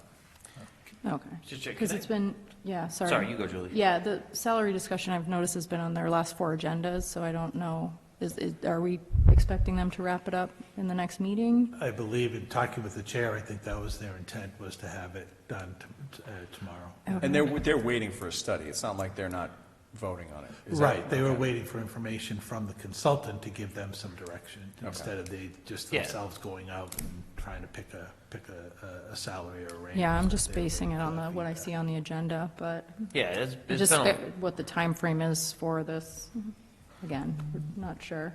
a super long time. And I'm just wondering, like, are we splitting the atom over, I mean, in this day and age with internet searches and there's tons of websites that give you ideas of like what expected salary should be. And you, I mean, to wait, to take like this long to do like a study just to kind of settle in on, are we gonna, are we gonna pay this position 75,000 or 80,000 or whatever number they come back at? I just feel like this has been unnecessarily dragged on. I think we just need to have, do we really need to be doing these long extended studies for things like this? I just think this could be, if I know it's this HR, if we did have someone on staff as an HR person, I just feel like this is something that they could do in like an hour. They could just go on different, whatever website's available and put together a decent justification for a salary, and we're done. And I feel like we've been like, like Julie mentioned, it's been on the agenda for the last like 4 times. Like why? It's just, it seems a little bit overkill to me. That's all. I'll take a stab. And I'm the last person to speak for the Personnel Board, and please correct me if I'm wrong here, but this is not just about this position. When the non-union, the pay grades were set, the idea was to revisit this semi-regularly, like every 3 years, right. And I think it's been 5. So I think what they decided to add this onto an existing study, and this predates me on the board. So when they did this whole salary correction for non-union employees, the idea was to keep up with the market. We would do semi-regular examinations of trends and make sure that the people who didn't have collective bargaining protection were kept up with the marketplace. And again, so it's my understanding that this study, which is, if this was a non-study year, I think they could have just done the assistant town administrator on its own. It's my understanding, and again, correct me if I'm wrong, that they put this into an existing thing that they were doing anyway, and it's 2 years late, and we're at the mercy of that. So again, please fill in where I missed, but I don't think and again, I'm not speaking for the Personnel Board, but it's not like they had this one thing on their agenda and they blew it off. I think they're waiting on a bigger project that they made this part of. And they wanted to fit that in. Yeah. So, Yeah. Well, okay. Go ahead. There's a lot of coincidences in how this whole process has transpired, and there has not appeared to be any urgency in getting this rectified from the start. So, okay. But this work towards a job description started. Our first meeting with the Personnel Board on a job description was in November. So November, December, January, February, March. To be April, very clear, I am not I speaking know for or you're not, defending. but I'm just trying to put it into context so everyone understands it's not. I know. It's not a standalone thing. I hear both of you. Trust me. This just gets into a later meeting topic later on that we have to stop. We really have to stop depending on volunteer boards to do what I would consider to be like more day-to-day activities, because finalizing a job description and a pay scale is something that a full-time staff person could probably do in an afternoon. Well, just to play devil's advocate here, they're actually not even doing the study. They're using the Collins Center and paying them. So you could say, again, not to defend them, but to play devil's advocate, they're actually using professionals to do this. And because it's a bigger study, it's taking longer. I'm done non-defending them, so I'm not going to speak anymore.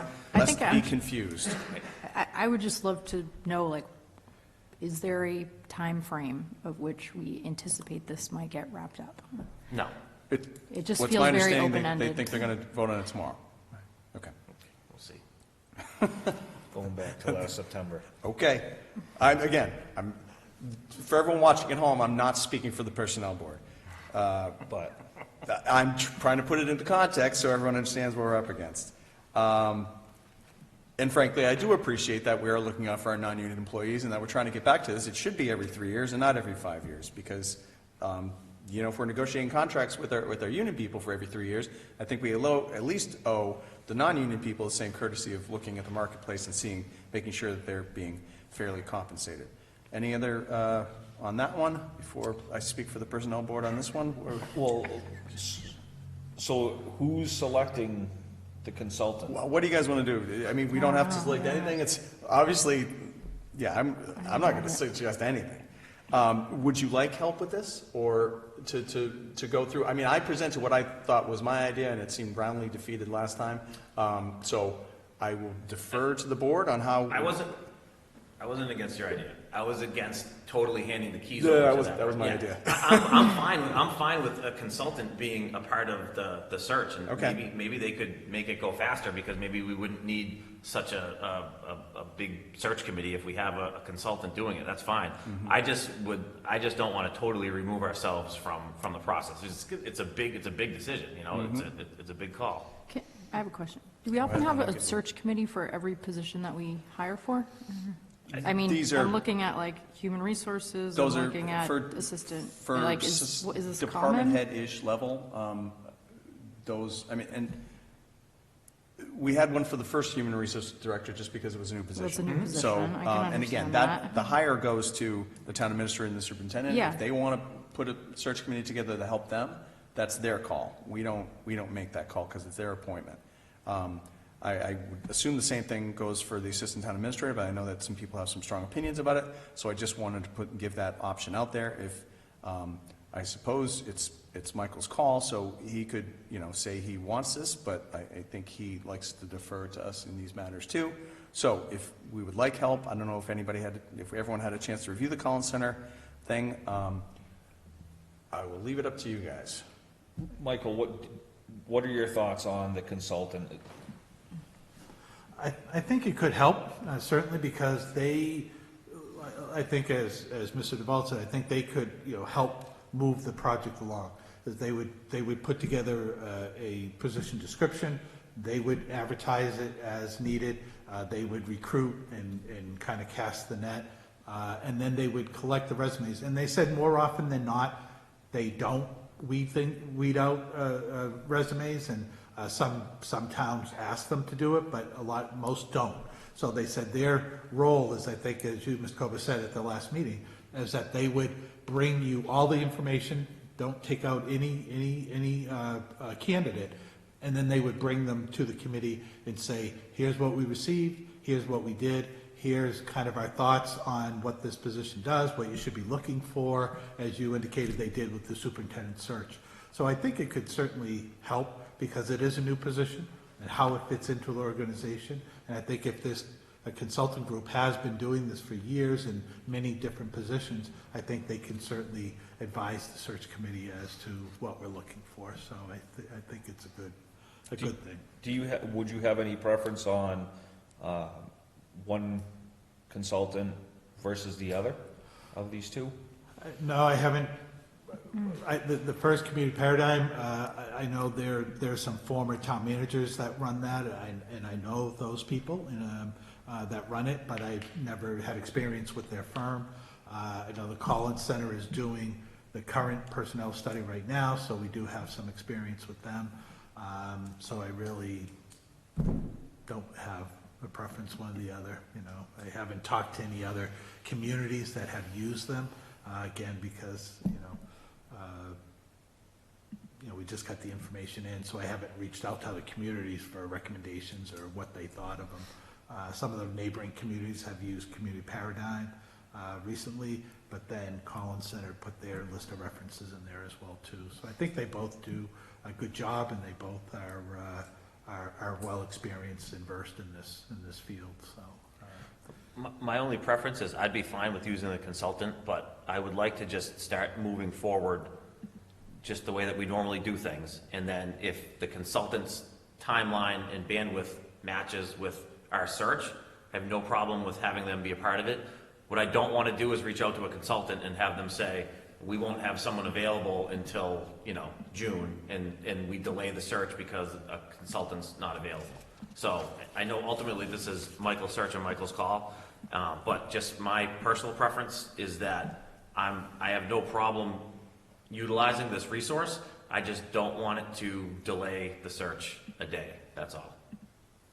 Yeah, and I don't see that happening because that's what they do for their full-time work. Okay. So, no, and I think when if you looked at the Sterling and Lancaster processes, they did seem to go, fairly quickly. So I don't think you'll find that at all. So these are full-time people. They'll be dedicating their time to it, other than, the rest of our staff, we're just doing, one of a list of things that we're working on.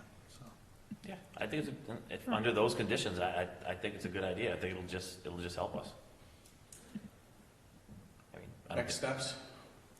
What would the next steps be? Yeah, I think if the board has a recommendation, if you wanted to go forward with that, if, either firm that you think reading their backgrounds that you liked. Again, I think in terms of these search committees, do we need them? No, not necessarily legally, but I think in terms of the higher level senior positions, I think we've always tried to get consensus and buy-in from the board, from other departments, like on the HR, we're using the town treasurer is involved because of the benefits and the synergy with that office, that they're involved, the personnel board, who, is there to give guidance on personnel, selectmen and school committee, who are overseeing departments that this position is going to be in for. So I think we certainly don't need to have search committees, but I think it helps get everybody on board and feel that the person being hired is the best for the organization, and that they'll have the support of the organization, at least starting out in their new roles. So I think based on, Mr. Ward mentioning how town managers, prior town managers are the community paradigm consultant, is appealing based on having that experience. Unless Mr. Ward has a strong recommendation on either, I would make a motion that we move forward with the community paradigm consultant. Second. Motion made and seconded. Any discussion? The only question I have is funding source. Are we allowed to use unused salary for this study? yeah, we'd have to ask the board to transfer that out. At the during the year-end transfers, but something we could use. So. All right, so this is money that's been appropriated. Right. If people at home wonder how we're paying for this. Any other questions and discussion? Hearing none, all those in favor? Aye. Opposed? 4-0. Thank you. Mr. Chair, yes. Before we move on, Mike, do you think, is it fair that by our next selectmen's meeting, that we would be able to have a search committee formed for that assistant town administrator search? Sure. Yeah, Okay. and I think that definitely by that time they'll have started the recruitment. Okay. So the advertisement and the recruitment, and then whatever that deadline is, the committee would need to be in place for that deadline. So, Okay. So certainly we'll for the next meeting we'll have some ideas and talk with the chair and see ideas of kind of what representation that we should have across the organization for this type of position. So. Yeah. Okay. Sorry. And I would just make one other either suggestion or request that if you look at within the packet, there is a typical timeline that they had provided. So if that can be amended in any way to help reduce the timeline, because it's I think some of the things have already been completed as far as the back work there, but to kind of move it forward. Yeah. Probably wouldn't be just to keep it, and again, I don't want to hold people to like draconian dates or anything like that, but just maybe at the next, I know we've taken a shot in the past at putting together like a timetable. Maybe at the next selectmen's meeting, if we could just have a kind of like week to week plan of like how, so the first couple of weeks would probably be very slow because we're gonna post the position, wait to get feedback. But then, how many days are we going to do that for? When does that end? And then after that week, how does that start up with starting to meet with the search committees and all the way down to the final hiring? Yeah, hopefully we can take their timeline and just kind of put some dates on it. Right. Because you're right, Matt, some of it has already been done, and we could probably just start, but it's a 12-week timeframe. Yeah, they have a typical 12-week, but if we can Okay. reduce that to, Right, and I think as Selectman Cobus said, that's something the consultant should put together for us. Yep. So Mhm. if they already have that template, we'll just ask them to tighten that up and have exact dates for your next meeting. Perfect. Thank you. Good on that? Yep. Moving on to Human Resources Manager, the Town Administrator and Superintendent of Schools have reviewed the resumes for the Human Resources Manager and are awaiting a representative for the Personnel Board to begin interviews. So we did weed out some resumes, and, the hope was the Personnel Board was going to meet last week. So Dr. Meyer and myself, we had kind of set Thursday of this week to kind of meet, and then when that meeting got canceled, we kind of pushed it off. So if they meet and give their representative tomorrow, then our plan was to get that committee together next week and start setting up the interview dates, so, with the candidates, so. I just have a question. In the past, because I think I was on the search committee for the human resource, maybe I wasn't on the human resources. I vaguely remember. Facilities. Oh, that was facilities, okay, never mind. Yeah. Sure. All right. Okay, so more to come on that. Mr. Duffy is here to talk about the disposition of one of our surplus properties on High Street, 329 High Street. Welcome. Thank you, Mr. Chairman, members of the board. Mike mentioned to me that it was on the agenda, so I came here with an update on 329 High Street. The materials for the scope of work were sent to Mass Development last month. Had a conversation with our Mass Development rep last Friday. So hopefully that contract will be sent back to the town sometime in the next couple of weeks. Then we can begin work. I talked with our LSP, licensed site professional Scott Parker, to get an outline of how things will proceed from then. It'll start hopefully in about 3 weeks, doing drilling, preparing soil disposal samples, the kinds of things you need to do before you put the soil onto a truck so they know where to take it to. Simultaneously preparing a RAM remedial action plan and a soils plan, which is a plan that describes how you will disturb soil and what you will do to mitigate against airborne soil, that kind of stuff. That all gets filed with DEP. After that, then we'll be ready to bring the contractor in. The contractor, locking him down really is dependent on that other schedule, so he's not locked in right now. Ideally, though, if he starts immediately after, work will continue through the month of June. The plan is to remove soils from underneath the slab and outside in the areas just in front of the garage bay that faces High Street. Hopefully, we'll be able to get all that soil. And if we do, what will happen is when those soils are removed, there'll be about a 1 month quiet time in the project. Effectively, we're going to be doing soil gas tests, and according to Scott, the soils have to sit undisturbed for about a month before we go and test them. We'll get those results back. I'm going to ideally be able to close the site as a clean site.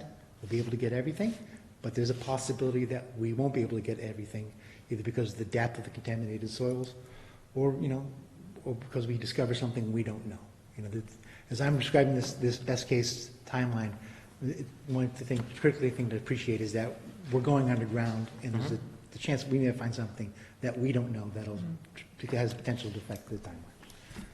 But ideally, the project will be closed, either with a clean site or with an activity and use limitation by the end of the summer, and then it's ready to go. Mr. Chairman, I just want to thank Phil, because this was a grant that he applied for and that we received. So, I mean, generally, just for the people watching at home, what this is going to do is just remediate that land and make it easier for us to sell it to somebody, because now they won't have to do any of that work themselves, because we got a grant to be able to do it. The only question I have, Phil, is this work that they're doing to try to clean the site. Does it get hindered at all by the building being there?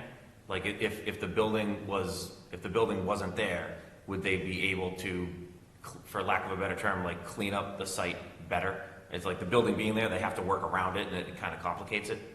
It does complicate it, but if you remember, when we had the surplus property task force last year, we had received estimates from our prior engineer who did the EPA assessment. And effectively, the cost of removing the building and then removing all the soils all the soils around the building. Mhm. It's gonna be more expensive Okay. than working with the building on site. Okay. Thank you. Thank you, Phil. Any other questions? Thank you very much. Okay? Can I ask something under old and new business on the green community? Yeah, let's get through the agenda, then we'll check it at the end. Is that all right? It's up to you, unless, yeah, it's for Phil. It's for Phil. If it's the pleasure of the chairman, I would just as soon get home and eat my dinner, so. Green community, yeah. All right, so, I just had a question on the Green Community Award that we had received last year.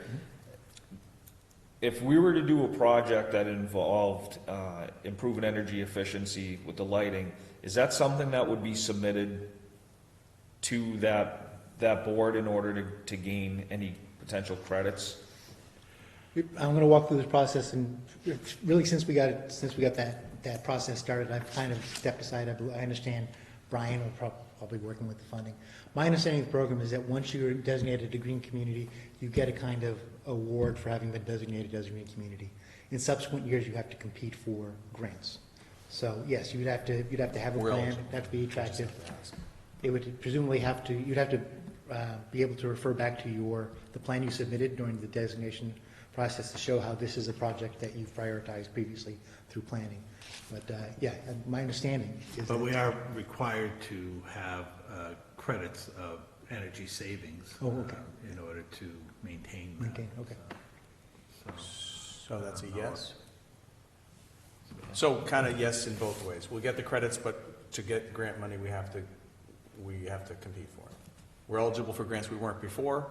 Yes. But we still have to, they're not Not just necessarily giving it to us. Right, so if there was a project, right, that project, would we have to confer with that group first, and then after the project's done, you would receive credits, and then those credits would then eventually position you for receiving grant money? So even Future though funding. the money's not, that grant money wouldn't be guaranteed, yeah, that's how we would gain those credits by doing those Exactly. various Yeah, projects. exactly, because going forward, they're competitive. You're right, exactly. Yeah. And then can I ask a second Yeah. question?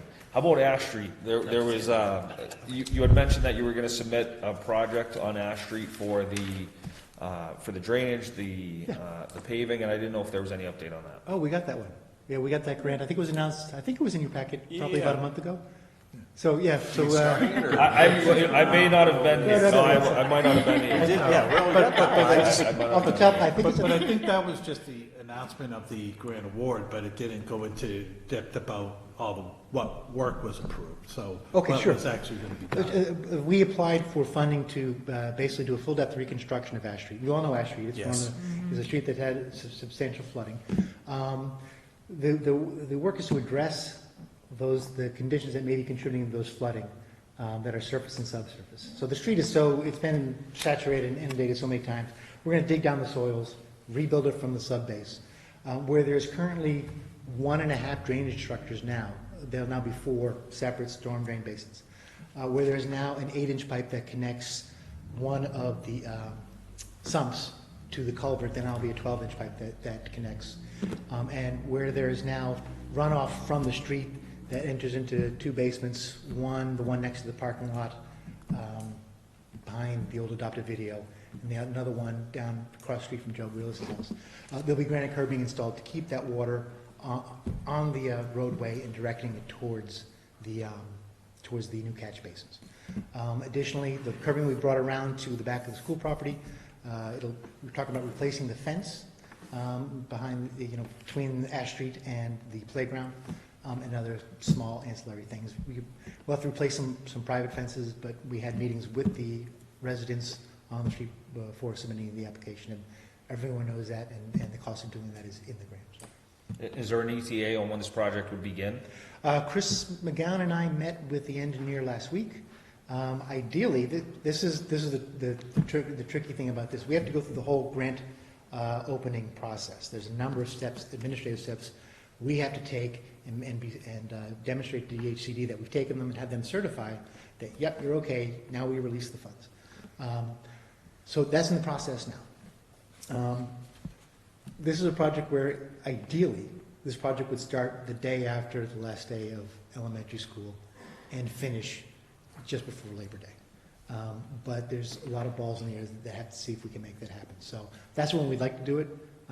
It'll be done this summer, and if it's a situation where we end up in October and we haven't, we were talking about that. If it's a case where the project's not finished, it should at least be sub-base paving, and then paving on a street that small is less than a day's work. So ideally, the interruption to traffic in and out of the elementary school wouldn't be more than a day. Excellent. That's the hope. Good. Yep. Thank you again. Okay. Thanks. Great, thanks, guys. Sure you don't know? Nothing else? That's all right. There was a request to begin discussions about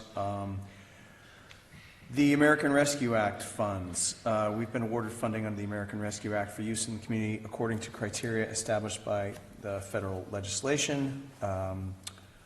And I think, Ed, you wanted an update on how we were moving forward with that. I won't speak for Just you. if I could, just to Please. start the conversation, I did, just today, I put together some slides on a presentation to give a little bit more information about that. So I just uploaded that, late this afternoon, this evening. So the board can look that over, get more information. So it just talks a little bit about the amount that we're getting, what the criteria can be used for, as well as other state and federal programs that are out there, and the earmarks that we received already through the state ARPA legislation. So there was a lot of information in there, so I know it'll take some time to digest it, but I just wanted to let the board know that I just uploaded that this afternoon if you want to go into the link and you get more information. But that's Perfect.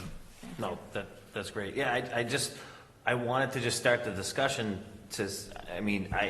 I don't want to say or ask, like, what are we doing? I guess my question is, what are we doing to answer that question of what are we doing? You know what I mean? Like, what are we, should we start? Should it be a subcommittee? Should it be a task force? Who are the players that should be involved looking into this and making some recommendations? Because I think it should be somebody on staff. Like, I don't think it should be a board that meets once or twice a week trying to make decisions like this. I think ultimately proposals should be given to boards to discuss, but I think like the legwork of coming up with a strategy and a plan and recommendations should be done by somebody that's on staff. So that's what I just wanted to start the conversation of, can we start to look at either creating a subcommittee or a task force or however we want to go about it, just to start to put a team together,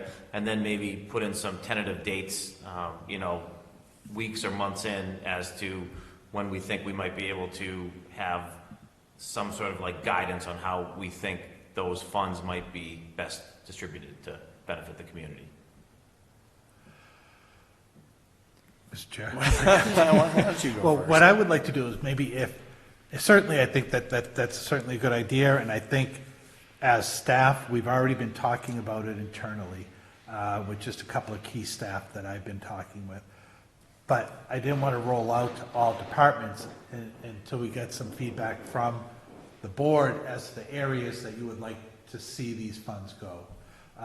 So I think by giving you some of that criteria today, that if you could look that over, and then we could have discussion on not specific projects or whatever, but what areas where we should be focusing on. Because I didn't want to do a broad brush to every department and say, what would you like?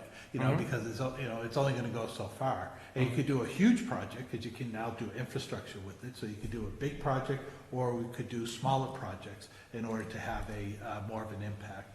Now, we do have 2 years to spend it, and not say you got to wait 2 years.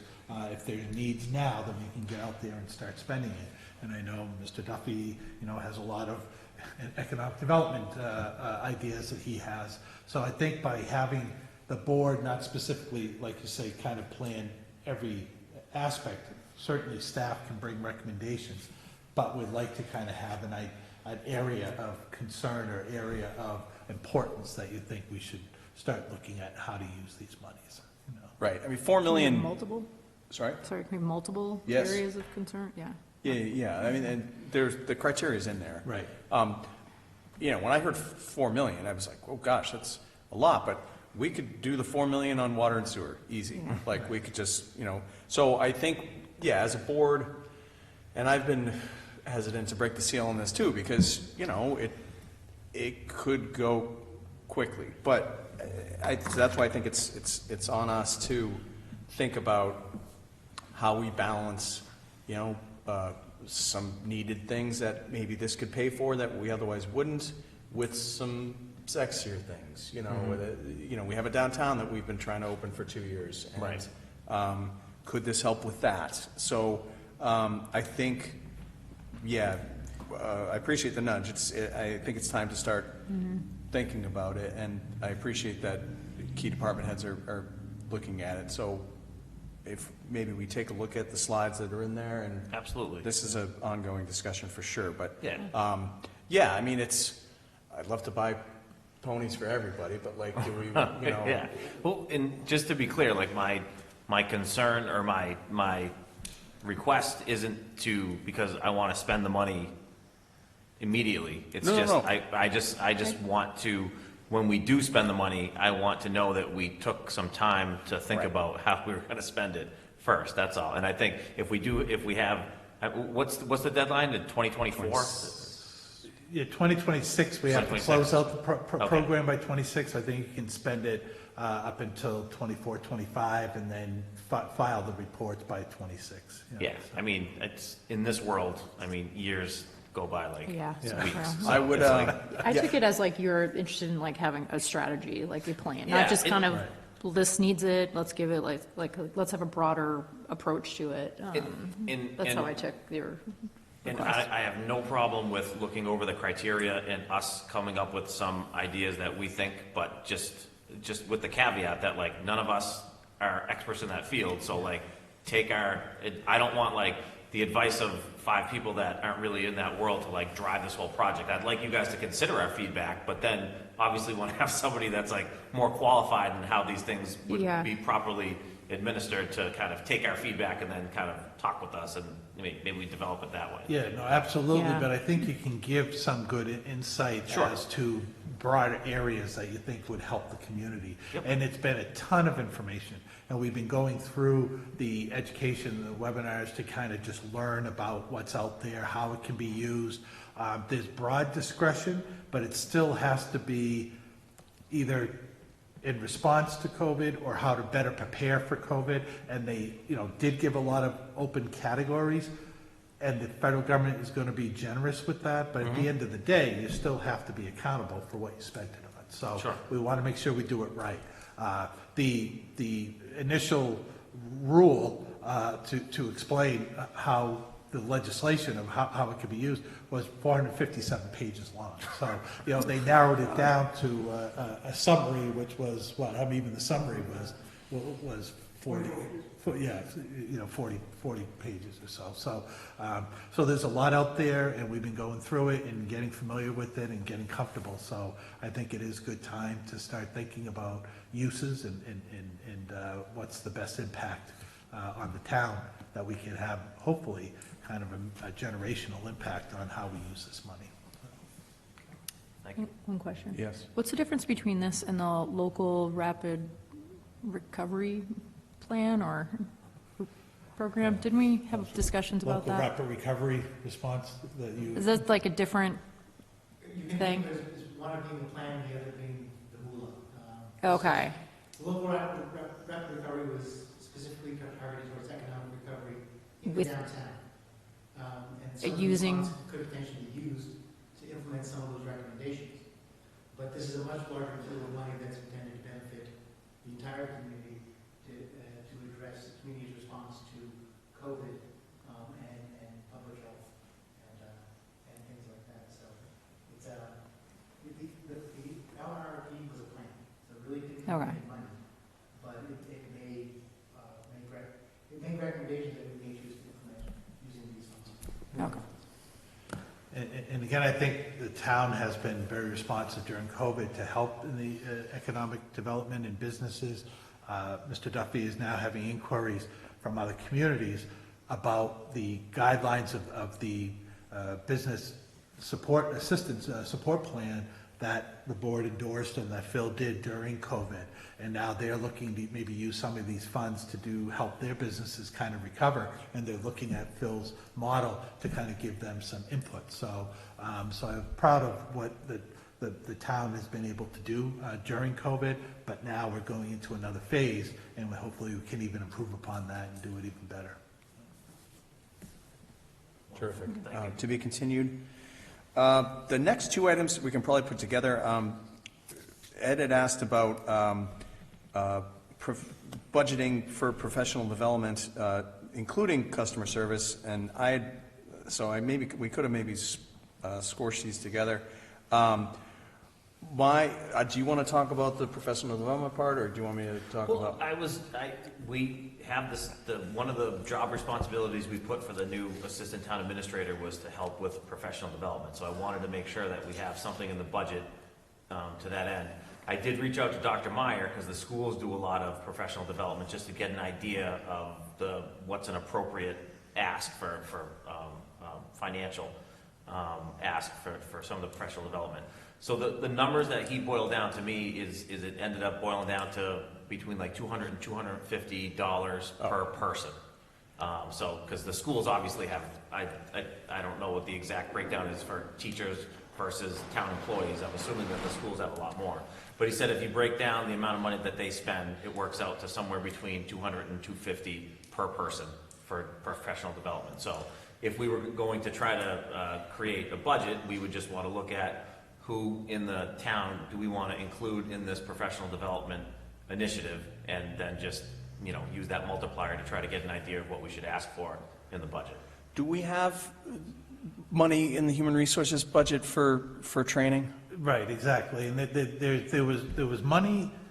I talked with HR when the position was filled about doing some staff training and department head professional development. Unfortunately, during COVID, it was difficult to get people together to do a lot of that. But this year, there's money in the budget that was paying for the study, for the salary study. So if that budget is level funded, I think there certainly would be plenty of money in there. So one of two things. One is I think that should be plenty of money if you need to hire outside consultant. But also, secondly, I think with the new HR, I think there's a lot of professional development that can be done by that person, by that position. So we wouldn't have to pay someone to come in and do it, that they would handle that themselves. So, and in terms of, certainly we can look at what that cost would be for $250 per person, but the schools are mandated to do a lot of professional development, probably, not to say more than what we would have to do, but it may be more than what we would maybe normally do on terms of of our staff development, because we would be looking at certain areas, not as much of the educational work that would have to be done in the schools. So, so certainly I think it's a good idea, and it's definitely something I think would be helpful, that I think there is funding that could be available in HR to get this off the ground. And with that position filled, and if the assistant town administrator get involved, I certainly think there'd be the staff and the money to do that. So, and develop a plan about what type of professional development we should be doing. Certainly I'd love to see, if we could do some customer service and what that means, but also even updates on the labor laws and any new regulations and how they should be supervising employees and documentation and what needs to be done according to all the federal and state labor laws and human resource laws. So all of that stuff I think is all good stuff and is all definitely needed stuff. And if we get these positions filled, and now that COVID, people can get together now, I'd love to see that next fiscal year that this start to happen. So I think it's a good idea and good discussion. So thank you. Great. And I agree. And just in a larger sense, and I appreciate Ed bringing this up because it's not always first instinct to consider this a customer service business, but it's just we have a tremendous opportunity now with this downtown that this is our time for our in the spotlight. And I just want to urge, I know, and I appreciate Michael's made it, I think, one of the goals for department heads to make sure this is pushed to the forefront, that we only get, often you only get one bite at the apple when someone comes and wants to either look at a property or wants to think about doing something downtown or so. And it's been a funny couple of years. I want to make sure that everyone understands that this board, I think, it's a massive priority of ours that we make the most of this opportunity that we're given with this downtown and with this, the great migration to remote work. A lot of people are looking for places like this where you can live in a town that's not in the city and get things. What I'm saying is, and we've talked about a lot before, that we are very attractive right now to a lot of different people, whether that's developers, people looking to buy their first home. We've got a great opportunity here, and I want to make sure that we don't, no unforced errors whenever possible. So I appreciate the town administrator making that a priority, and if there's anything this board can do to amplify that or support you, please let us know. Sure, no, thank you. And if there are ways that we can support staff as well, too. I think people in the departments are very sensitive to wanting to do their job well and are eager to help. So what I see is when, somebody comes to them, people kind of, want to do things right away to get that resolved. Sometimes we don't have the resources or, priority to take care of everything immediately. But I think when our staff are getting those inquiries, they do want to follow up on them and they do want to address them. So, they based on what we have for staffing and resources to help, I think people do a good job and do have a will. But if there's a way that we can try to meet with them, talk with them, give them guidance, find out feedback from them as to how we could do it even better. Right. Yeah, that's why I think the two things dovetail well together. We're trying to add value to what's happening here, and I know we're asking a lot, and the town's grown a lot in the past 10 years. So we want to make sure that, and I still think it's a tremendous value for what we pay in taxes versus what we get in services. So if I'd like to think that this board's willing to work with the staff to give you the resources to keep doing what we're asking. I think that's only fair. So. Exactly. And just as an example, as I mentioned with Phil, the community that was reaching out to him, they had 3 people call him for different information on putting that business assistance program together that work for the same office that are putting the plan together that he did as one person of one, right. And with help from town council and a volunteer, that they put that program together. So like you said, I think, Mr. Chair, I do appreciate your comment by saying, that they do get a good value for what we have on staff here, and if we can help the staff and help the community, that's great, even better.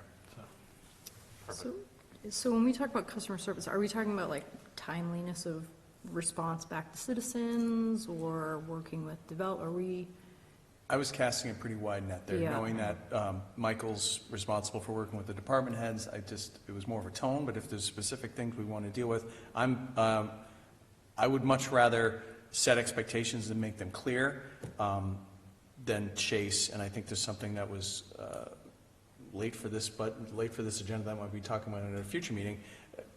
Personally, I would much rather make it clear to department heads, these are our expectations, this is what we'd like you to do in this instant, rather than take it case by case and chase them around. It's inefficient for the department heads to have to decide, am I supposed to do this on this one?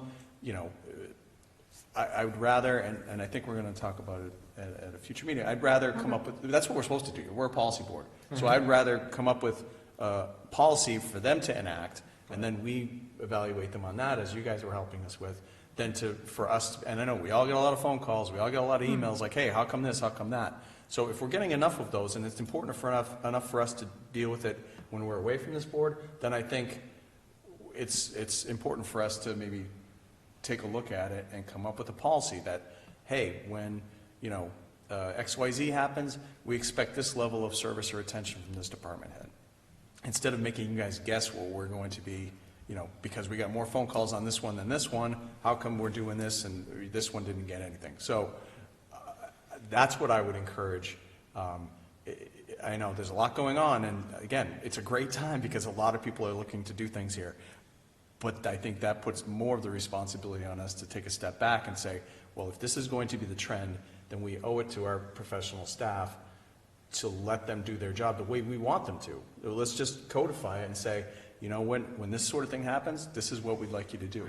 It helps him evaluate them. It helps them not have to come to us every time looking for, looking for guidance. So if it's something like, you know, we think, you know, timeliness of emails, or, you know, working with displaced tenants, or, you know, a number of things. I just think that's what we do best, and that's by letting them, giving them the tools and the playground to play in. They can do their job, not worrying about whether we're going to come down on them because we got more calls on this one than this one. And I think I'm going around in circles. Yeah. But Well, no, if there's policies we want to talk about, No, not specifically. I was just trying to get a better understanding of the topic, because you're saying you think that everything is going well and they're doing a good job, but then there's other feedback. I think what I'm saying is I think people are eager to do a good job, and they work hard, and they're responsible to want to do the job. So if there's ways that they can give, I think it's feedback, the board members are getting feedback, I think that's helpful to hear, but also to get feedback from the employees as well, to see whether a particular situation or resources that are needed. I think that's the conversation that I would like to see happen, and to better that customer service experience if they're, you know, but I'm just saying in general, I think we have good people that want to respond, that want to help people when the need comes to them. And sometimes they're limited what they can do, or, you know, things slip through the cracks, and certainly those situations, we'd like the feedback to know about them. But in terms of, you know, is everything, nobody's perfect, so certainly we, you know, can always have room for improvement, and that's what we're here for, in order to always look to do better. Yeah. And to Michael's credit too, I know from being on the evaluation subcommittee with Selectman Kovas, I know we've discussed that customer service kind of philosophy that we're hoping to try to trickle down. And when Michael has been conducting his evaluations with his direct reports, he's said on numerous occasions he's been stressing that kind of customer service initiative and to try to keep that mindset. So I think Michael's done a great job this last year of kind of like starting to set the expectation and lay the groundwork. And I think moving forward, some additional professional development, you know, some additional resources that we already have in the mix. The new HR director is going to help out a lot. The assistant town administrator should help out a lot. So I think we're conveying what we want, and I think Michael's been doing a great job laying the groundwork for that. But I also think we've been doing a pretty good job making sure that we're also supplying additional resources to enhance that experience when you're trying to do business with the town. Right, and providing the expectation. And just as an example, I mean, ways that we can always improve. You know, I've been talking to department heads too about, you know, trying to, things that the board is important to the board, and how we communicate in the website and different presence. You know, I know we're not at social media yet, but even through the website. So things that we can do, professional development and customer service, can also include how we help train the staff better to be able to work on the website.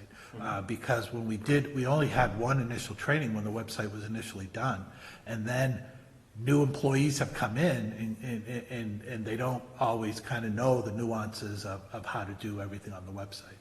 So we are going to go through, starting in May for this summer, going through a revamp of the website. So now everybody can be brought up to speed on it. And is that something, you know, we need some feedback? Do we need to do yearly? Do we need to do regularly? Do we need to say, all right, well, what you're doing is good, but we'd like to have a minimum standard of what you have on your website, so those type of things. So I think all that could be part of professional development. So it's also kind of giving guidance. It's not necessarily saying there's a bad thing or that you need to do something better, but guidance as to how we can improve, you know, that we can enhance our experience. Well, we should also consider that with like employee onboarding too, because if there's turnover and people aren't getting trained properly, like maybe it's well, that's hopefully what the HR person is going to be doing once we finally, you know, that's at least what I envision, to get a little uniformity there. so we're not feeling our way along case by case.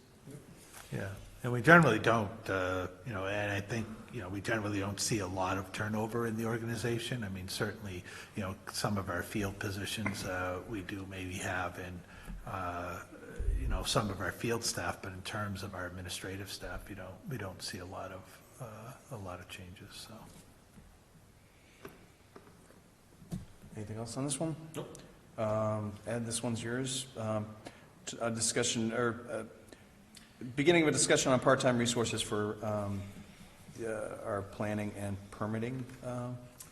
Yeah, well, it's more, so it's, in general, just, and I hit on this earlier in the meeting, one of my takeaways in my first term is I think we need to stop relying on volunteer boards to do like day-to-day work. And it's because it's not, you can't really, they're a volunteer board, they're doing a good job, and you don't have any leverage, or nor should you, like, ask them. It's like, how are you gonna ask someone that's volunteering to do more work? They're already volunteering. And this isn't, some boards are better than others at this. I'm sure that has to do with like what the type of board is, but I know in my personal experience and some other experiences I've had is like, one common complaint is, well, if something happens at this meeting, or if there's a question, or if there's something that's unresolved, nothing happens again until a month. And when you're running a business, or you're a developer, sometimes you need guidance and answers to questions in a little bit quicker fashion. And when I started just looking into it, like, one of the things I came across was we did at one point in time have a conservation agent, and some towns do have a conservation agent. And that can help with some of those day-to-day questions and concerns, and get feedback. Similar to the personnel board, we're now going to be having a HR manager. So like, that's going to be the person that's going to handle the day-to-day stuff. Like, depending on the personnel board to do day-to-day stuff, they meet once a month. They're a volunteer board. So like, how are you going to really ask them to, we can ask them to meet more frequently during periods where there's a high volume of work. But it's just no way to, it's no way to really provide service to people that are trying to get business done with the town. And just when I kind of started even the possibility of looking into some type of a part-time resource, the suggestion came up, well, should we look at instead of just like a conservation agent, should we look at like a conservation agent that also has some experience in like planning and zoning, so that it would be a resource that could also be used if questions or something arose on those boards, that would be a resource at the town that somebody could rely on. So it's more of it's kind of just in that same vein of boards are important, but they should really be like making decisions on like long-term kind of vision, philosophy, how you want to, how they think that that department should be running itself. But I think we have to take a look at what we're able to provide for, you don't want people that are working with the town to have to wait 30 days to get an answer on something. So I think that we just need to take a look at that, and it either, the answer could be a part-time resource. I don't know if I did reach out to a couple people like in that field of conservation agent, and there are some companies, they're consulting companies, so maybe it could be something, because I'm sure like anything else, there's probably like peaks and valleys in workload for a board. So maybe there's a stretch of like half a year or something where boards aren't that busy, and meeting once a month isn't a big deal. But I'm sure that there's going to be, especially with a lot of activity going on in town, there's probably going to be times where there's a ton of activity and requests and emails and phone calls, and people want answers because they're trying to do developments and plan things. And I just think if we can identify those periods where we think we have a high volume, maybe we can contract some type of a resource for like 6 months, just to kind of like help us through that period, to make sure that we're we are responding to people in a quick manner and helping them, because the better that we can help people that are trying to work with and invest in the town, the better it's going to be for the town. So if us taking the step of just hiring either a part-time or even a consultant to aid in that, again, like customer service experience, I just think it's a worthy investment, and I think we should start taking a look at considering doing something like that, and we could start with something as simple as asking for representatives from Conservation Commission, Planning and Zoning, just to get feedback from them if they think a role like this would be beneficial, and just kind of take it from there. If they also agree that this is a beneficial position, then I think it would strengthen the case. If they come back and for some reason think that it's absolutely not necessary, we can consider that feedback as well. But my experience is that in general, the more we can get away from relying on boards to do, like I said, more like day-to-day activities, and the more we can have someone on staff deal with that, but then report to that board, I think that it would be an enhancement to the service that the town can provide. Where would you like to go with this? Do you want to poll people? Just for clarification, we hired an additional permitting clerk, but that's not this. No, I mean, my understanding of that new hire is it's more administrative. Uh-huh. So this, what I would be talking about here would be someone that would have experience in those fields and like an intellectual background and degree in that field that would be able to answer specific questions about planning, zoning, and conservation, and provide feedback to people that are putting together plans so that they can, people in the development world and in the private sector, they work at a different speed. And I understand there's reasons why the municipal stuff happens at a certain speed, because you want to make sure that you're checking all the boxes, but I still think that there's room. I think we kind of meet them halfway. I think we can still improve on our communication and our collaboration with applicants when we're trying to get stuff done. What would you like for a next step? I think the next step would be to reach out to Conservation, Zoning, and Planning and see if they have a representative from their boards that would be willing to have a discussion about a potential role of this and how it would work best. I think my guess is that it would be part-time at best, meaning like part-time would be the most we would be looking at this.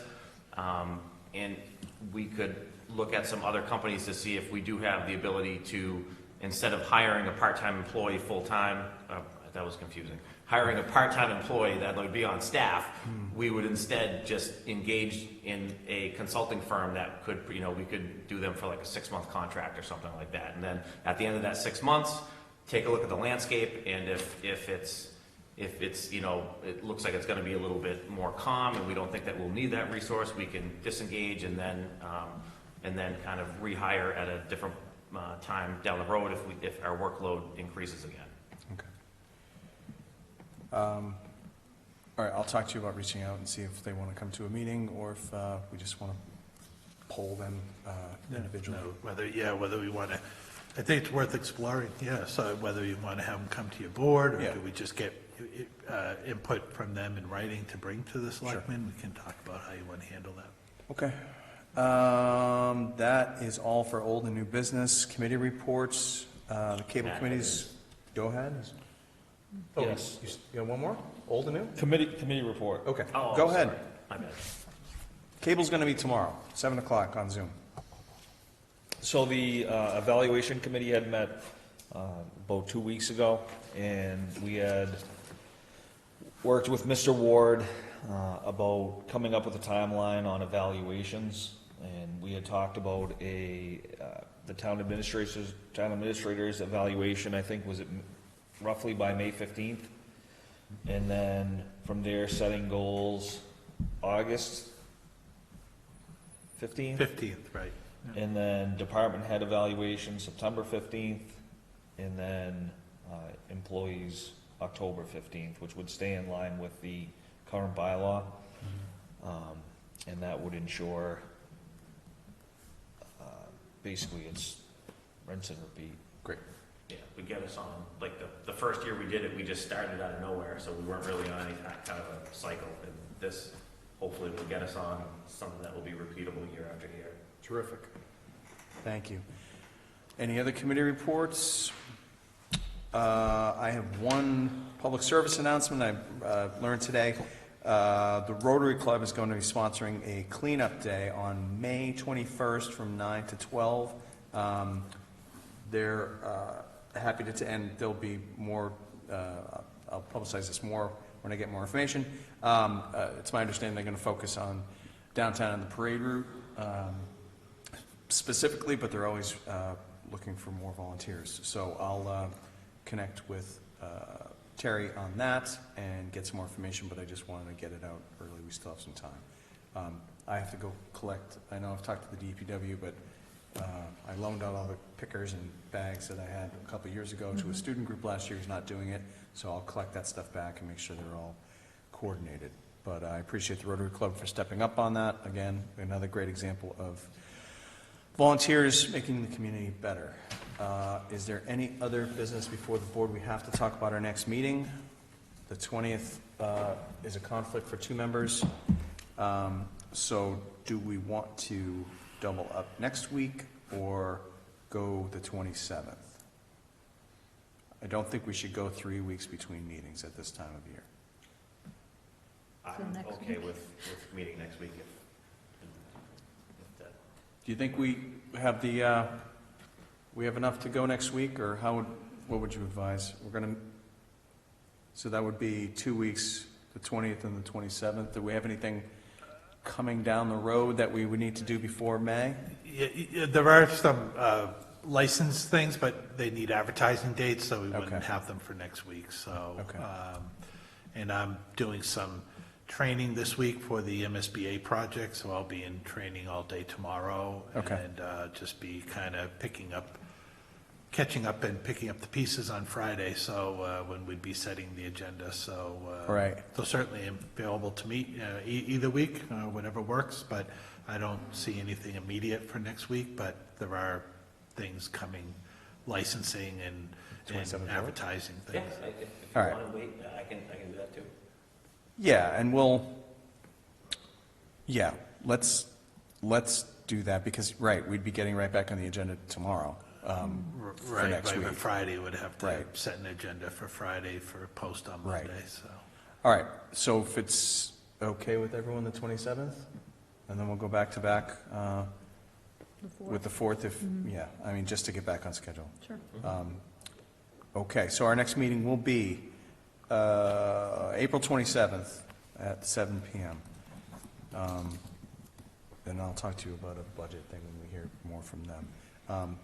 Yeah, I mean, if we get those budgets to the finance committee, you want to email them to them individually so we can at least take a look at those? And I was going to get them. I think they indicated they were going to meet next week. Okay. So so the hope is, I told them as well too on the way out that probably be Monday. Probably would just catching up on Friday. Probably wouldn't get them to the Monday, and they said that's fine. They're meeting on Wednesday. So as soon as I send anything to them, I'll send it to the board as well. Okay. Seeing no other business, we are going to be going into executive session under Article 3 of the Open Meeting Law. We will not be returning to the open session for the sole purpose of adjourning for the night. There'll be no other business, no other votes taken. So I will do a roll call to go into executive session. Ms. Bruce? Aye. Mr. Kovas? Aye. Mr. DeVault? Aye. And the chair is aye. Thank you and good night.